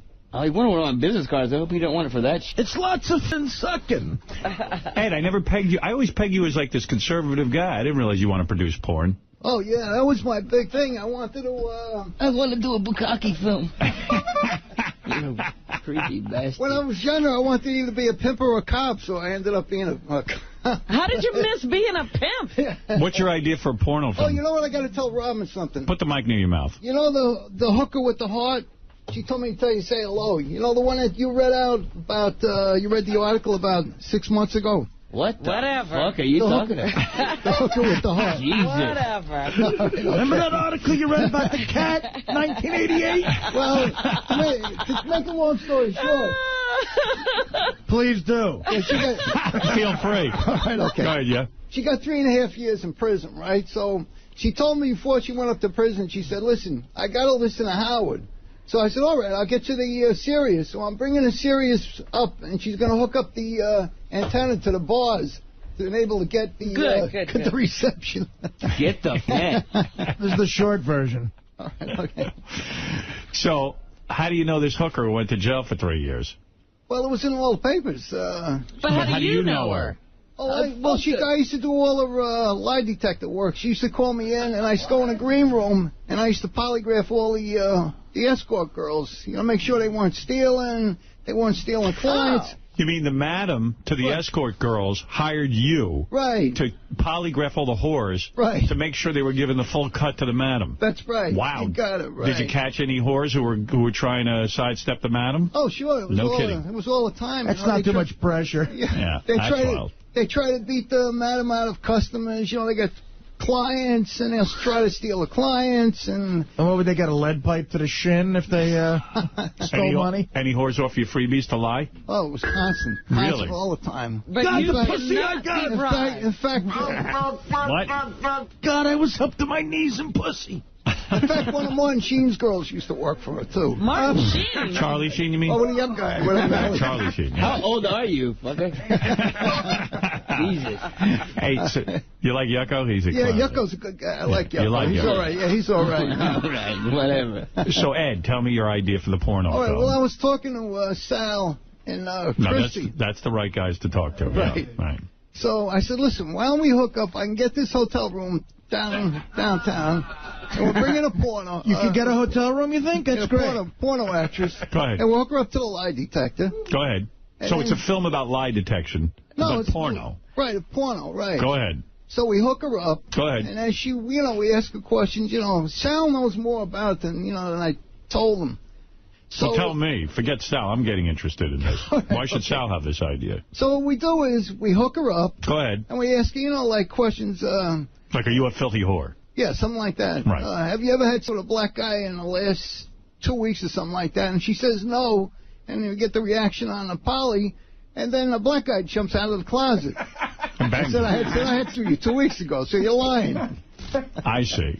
So it's a reality porn in a sense. Right, reality porn. Right. And then the black guy rapes her. That's right. That's right. And we all watch him. Wow. So this is a hardcore porno. Right. Where you work the lie detector. Right. And the girls come in and they get hooked up. Right. And if they lie, they have to do sex on film. Right. I see.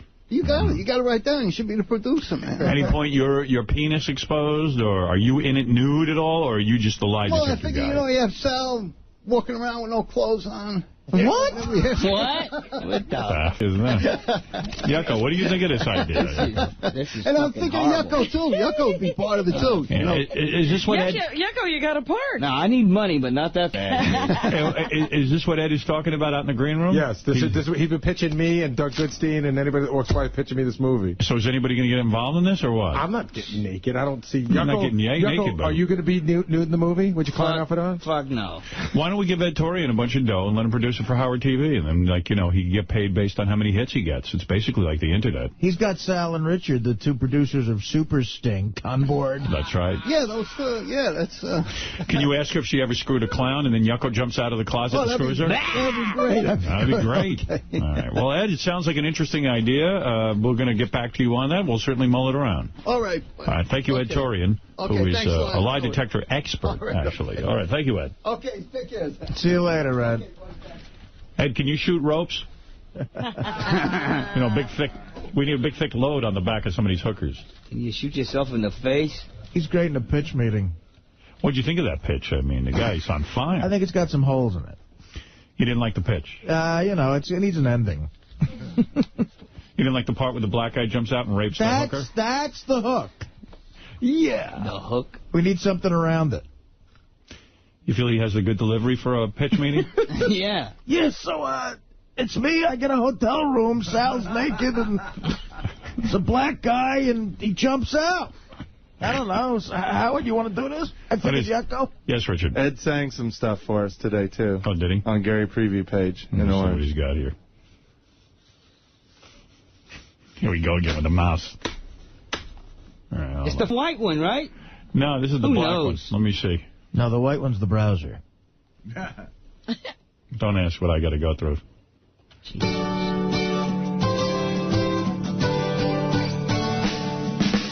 Baby, when I think about you, I think about love. Darling, gonna live without you and your love. If I had those golden dreams. Hey, this could be the soundtrack to the porn. Of my yesterday. Wow. Carry on, my wayward son. There'll be peace when you're done. Lay your weary head to rest. Don't you cry no more. Wow. Ed Torrey and Rock here at WC. Carry on, my wayward son. There'll be peace when you're done. Lay your weary head to rest. Don't you cry no more. No more. Obviously, he's never heard any of these songs. Love that I have for... The love keeps growing. And she's... It's like a Buzzy Linhart song. And the love keeps growing. And the love keeps growing. But the rainbow has a mustache.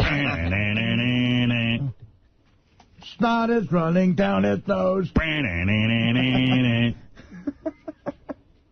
Greasy fingers smearing shabby clothes. The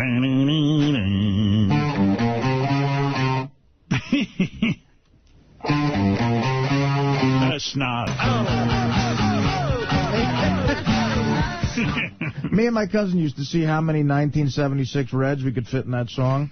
We got Sitting on Johnny Bench. See, I used to play that same game except with really disgusting diseases. Really? It'd be like, wait.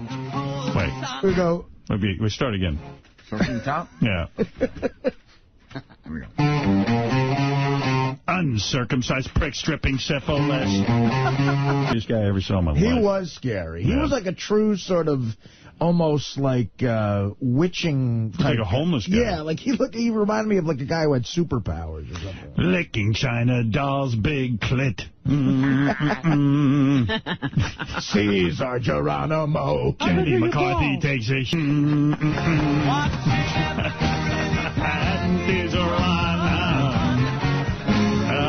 Hey, Joe Morgan. Watching high-pitched take a seeing China dolls, oversized clit.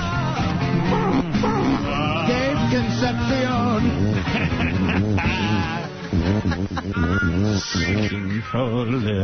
An old man.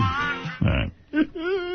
Wait, what I was saying something. An old man. You were listening to Tom Cruise. I don't know how that morphed into Aqualung. Girlfriend dancing on the stars. Girlfriend dancing with the stars. Girlfriend dancing with the stars. Creepy. What? Okay. I'm sorry. All right. Snot what? Snot is running down Pete Rose. That's the greatest riff of all time. Really mean it. Really mean it. Caesar Geronimo. Tom Cruise is Pedro Barbone. Artie will do what Artie has to do. Dirty, stinky niggers. What happened? You're insane. What happened? What are you doing? Just had to get in on it. Yucko. What? Yucko. Yeah. Yucko. Yeah. What did Where did that come from? What? I'm a white piece of shit. You are. What? I want you to say... You're such a racist. Heebie-jeebie. Are you a heebie-jeebie? Hell no. Oh. I'm a Gentile. He's from Georgia, brother. Oh, yeah. He's Daniel Carver country. Yeah. Yucco's a heebie-jeebie. You know, that clown head is pointy. It's a Ku Klux Klan. Yeah. Sitting on Ken Griffey. Ganji Fa, Kendra J. You could put almost any lyric to that. You name it. Robin's doing the news. Ganji, Kendra Jade. Yucco hates all Jews. You know what you do? It's like that game. You go around the room, and I point at a person, and they got to come up with a line. All right, you ready? I'll start. And if I point at you, you go next. All right, Robin? Let me get a lyric ready. All right, here we go. I'll go around the room. I'll start it off because I've got that kind of mind. Go ahead, Fred. Benji's very sweaty. I, the guest who I will not name. Oh, that's Robin. Whoa! Is that your lyric, Wait a minute, Robin? hold it. You will not name? I, the guest I will not name. You better tell me who it is. No. You can't respond to what I said. I want to know who you are. I guess who I will not name. Now you have a new thought. Go ahead. My movie's better than yours. Let's go to Yucco. Lettuce picking wetbacks. Howard Bob Levy. Took a shit in my pants. And I didn't have your microphone on, Benji. Let's try it once more. In my pants. Get me an Ambien. Let's move on with the news. This is ridiculous. This is fucking ridiculous. All right. I had enough of that. Robin, let's continue. Dirty, stinking, what? Dirty, stinking niggas. Oh. Yucco, come on. That wasn't me. That was the fat What's the matter guy. with you? That was the who? What's his name again? All you are is racist. That's disgusting. Yucco. I don't condone that. I don't. All right. Please. Go ahead. Tom Cruise doesn't even know what his daughter's name means. They called their daughter Suri at birth and told the media that it was an ancient Hebrew name that was a variant of Sarah, the biblical matriarch. Suri is short for the Yiddish word surus, which is trouble. And they went to some Hebrew scholars, and they said, literally, it means get out of here. No, it means get out of here because Tom Cruise is your father. Get out of here. Get out of here. Get out of here. I almost said that simultaneously with Fred. There was Tom Cruise. Get out of here. Glorious, and it was very beautiful. All right. He wasn't talking about that. President Bush confirms that he is telling the Energy Department to stop making deposits to the nation's Strategic Petroleum Reserve over the next few months as a way to boost oil supply and maybe bring down or stabilize gas prices. I'm not making a joke, but isn't Surrey where L. Ron Hubbard is from? Surrey, England Yeah. is something to do with him. Am I right or am I wrong? You are right. Okay. Sir. So I'm thinking Surrey has to do with L. Ron Hubbard, and this guy ain't coming clean about it. I'm being serious. You know, if I had another kid, I'd name it Siri, after Sirius, because I love it here. Siri. Siri. Some people think Surrey is after Sirius Radio. Ah. They do. I believe Sirius Radio. Surrey is serious. If you are paying more than $3 a gallon for gasoline, the federal government does want to know. A system is in place to hear that from consumers who feel they are being unjustly gouged at the pump. The Federal Energy Department says motorists can email them at gaswatch.energy.gov. All you have to do is type in the specifics of where you think you were gouged, and I guess the government will get on it. Howard Bob Levy. That is real. Wait to see Ed Torian's rape film. Torian's kind of skeevy. Do a line as Ed Torian. Did you ever give yourself a pitch tent? was truthful about that. I didn't really understand it, but it sounded funny. I was trying to say Dutch oven. Oh. Robin, what's in the news? President Bush strongly condemns. This is not a funny story. Bush is a retard. There was some explosions in Egypt. Yeah. And the president has strongly condemned the blasts. At least 20 people were killed and dozens injured in 3 explosions in a tourist town. The blasts occurred in the Sinai resort of Dahab and came during a 5-day spring holiday. Hey, take it easy. They say it's a day after the Osama bin Laden tape was released. They're suspicious that maybe Al-Qaeda was involved. Greek police fired tear gas today at hundreds of demonstrators protesting against visiting U.S. Secretary of State Condoleezza Rice. Dressed in full riot gear, police fired several rounds of tear gas at the protesters who reportedly threw stick stones and petrol bombs. Rice is scheduled to meet with the Greek Prime Minister and the Foreign Minister today as part of a 5-day trip to Europe. That also includes stops in Turkey and Bulgaria. Right. Many Greeks are still angry at Washington for backing the far-right military junta that ruled Greece between 1967 and 74. Fred, what if you play Aqualung and then that Arab guy talking? Oh, that was a Greek guy. Or whatever. Hold on. Yeah, but can you believe they're protesting and throwing bottles about something that happened as late as 1974? They should get over that. That works. Jurors in a penalty trial of 9/11 conspirator Zacarias Moussaoui began deliberating his fate after hearing emotional closing arguments yesterday. Prosecutors urged the jury to condemn Moussaoui to death on his guilty plea to 6 charges of conspiracy in the 9/11 attacks. But his defense attorneys say Moussaoui wants to be a martyr and we shouldn't give him what he wants. What do you think about that? Never mind that. Let's go around the room again. Here we go. I'll start. Fred. Jenny McCarthy might be a lesbian. Here, I'll get a better one. Ready, go. Brian Phelan only gets dances from black chicks at Scores. I don't know. Robin, you want to go? Lindsay Lohan and Jessica Simpson are fighting. And I don't care. All right. Good enough. What else is in the news? Benji smells like soy meat. Diane Sawyer on her special prime time last week. I'm gonna blow the shofar. Nice. Where'd you get a chauffeur? He keeps it over there. It's a shofar. All right. You were saying, Robin. Yes, Diane Sawyer did a special edition of Primetime where they put cameras in somebody's home and filmed them. Yeah, it's called a reality show.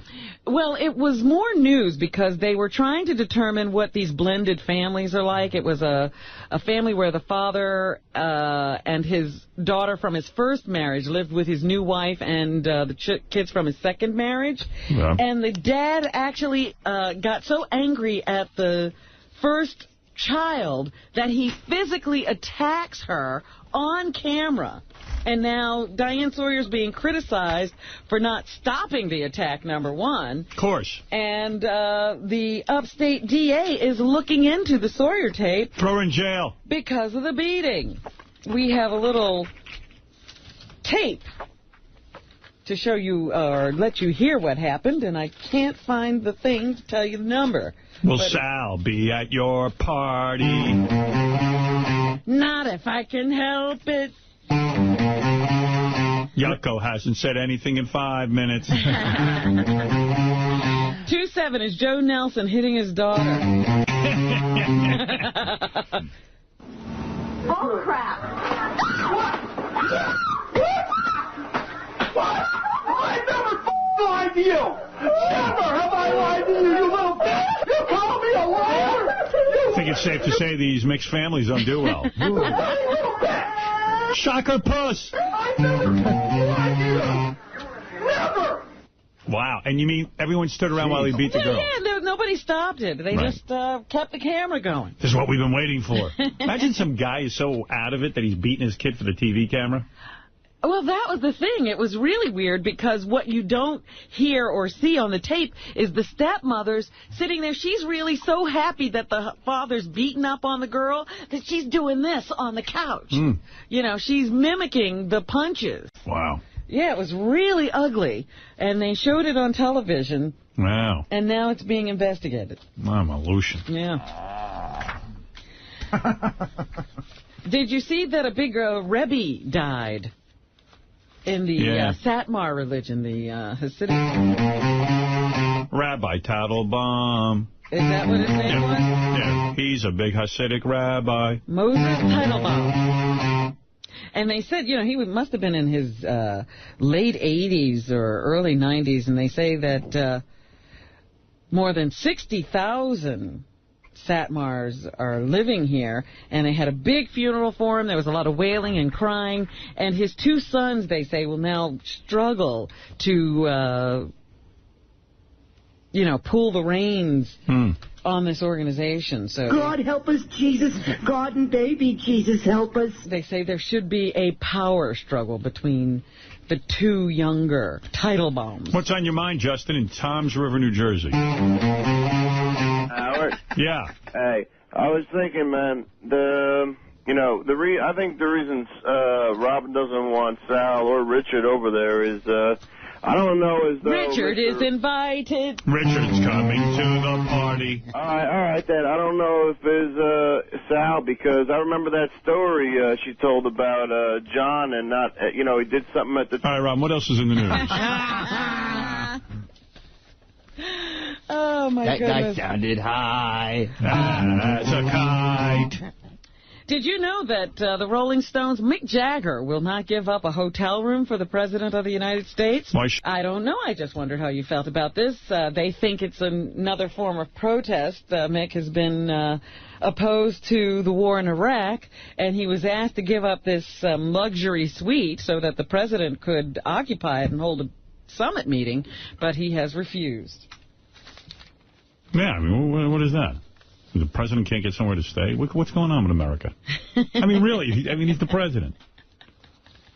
How often are men right when they say they are not the father of the baby? I'm going to say 80%. Really? Yeah, I think guys know. They say that when a guy is confident that he is the father of the baby... Right. He's right most of the time. Right. But when he doesn't think he's the father of the baby, he's only correct 30% of the time. Oh, only 30, huh? Yeah. That surprises me. Yeah, so guys don't seem to know when they're not the father. And finally this morning, the Tribeca Film Festival is getting underway today. And same time as ours. Those lamos. Yeah. They're copying us. Bet you they don't have a film called Fred. Here's Robert De Niro describing the Tribeca Film Festival. Over the next 2 weeks, thousands will visit our festival venues through New York to experience great films, talk about the movie business, and enjoy events like the Family Festival and the Drive-In. Just go back to Shark Tale. And here De Niro says it's fitting for United 93 to open the Tribeca Film Festival. If it was not opening the festival, it would seem strange. That's all I can say. Oh, is that it? Here's his festival co-creator, Jane Rosenthal. She says it's too soon for United 93. Why not now? It's an important story for all of us.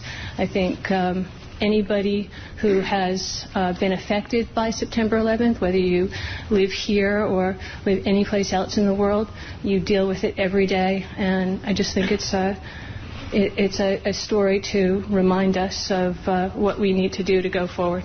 Who went bowling on 9/11? Scott the Salem. Scott the engineer.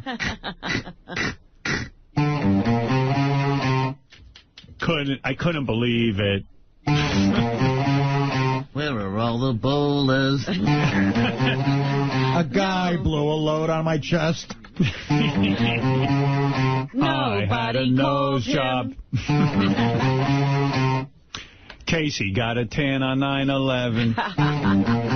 Remember he went to a tan? I drove home in a smokemobile. But you remember Casey went and got a tan? Yeah, first he ran out of the building because he couldn't be in a high building, but then he went to a tanning booth. How can he call himself a man?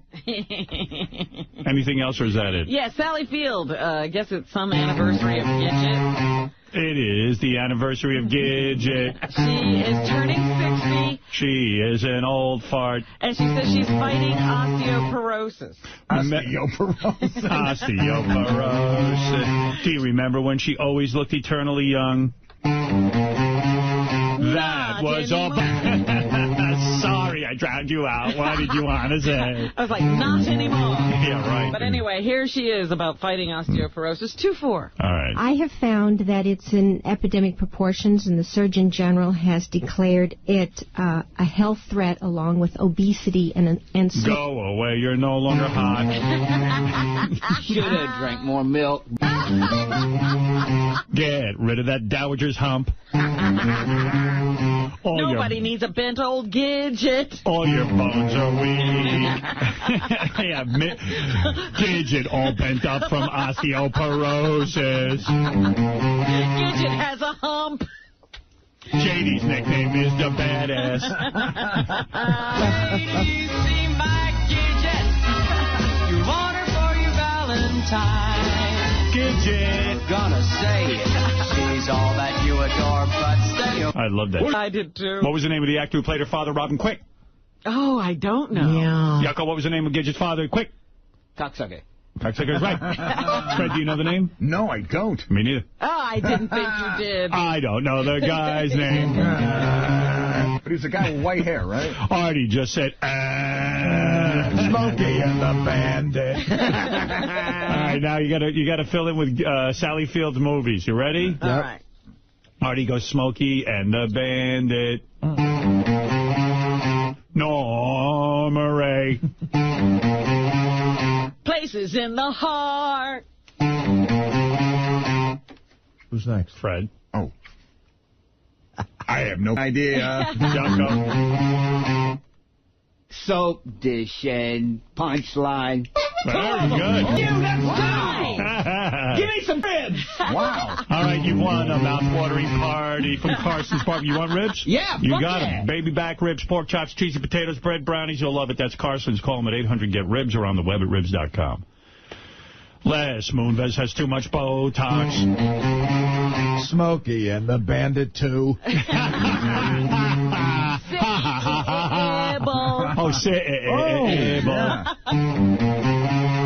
The Flying Nun. Howard, you're on the air. Howard, everyone, just talking like this.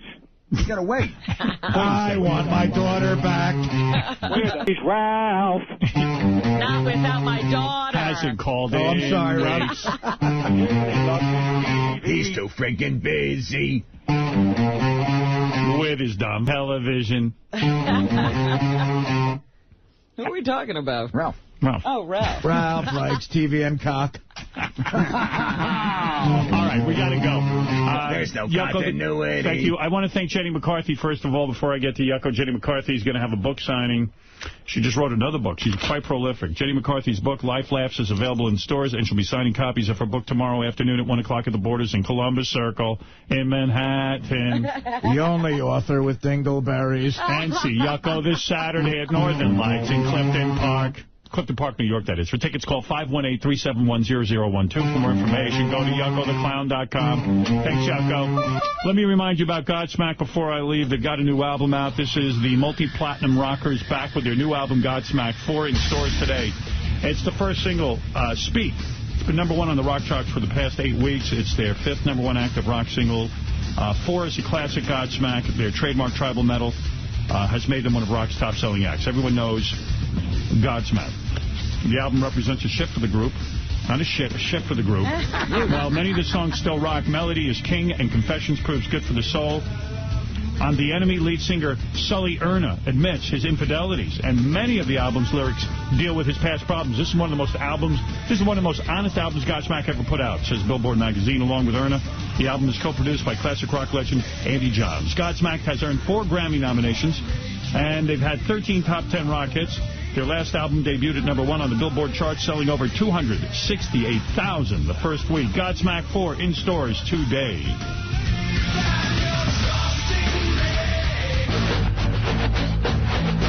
Get ready for King Norris Saturday, April 29th at the Rail on Main, 350 East Main Street, Bound Brook, New Jersey, 732-748-RAIL, or go to therailonmain.com. Get Vertigo Blues' new song for free at vertigobluemusic.com. It's the stand-up comedy of Bob Levy, Yucko, Shuley, Richard Christie, Sal the Stockbroker, and Craig Gass. Saturday, April 29th, Northern Lights, Clifton Park, New York.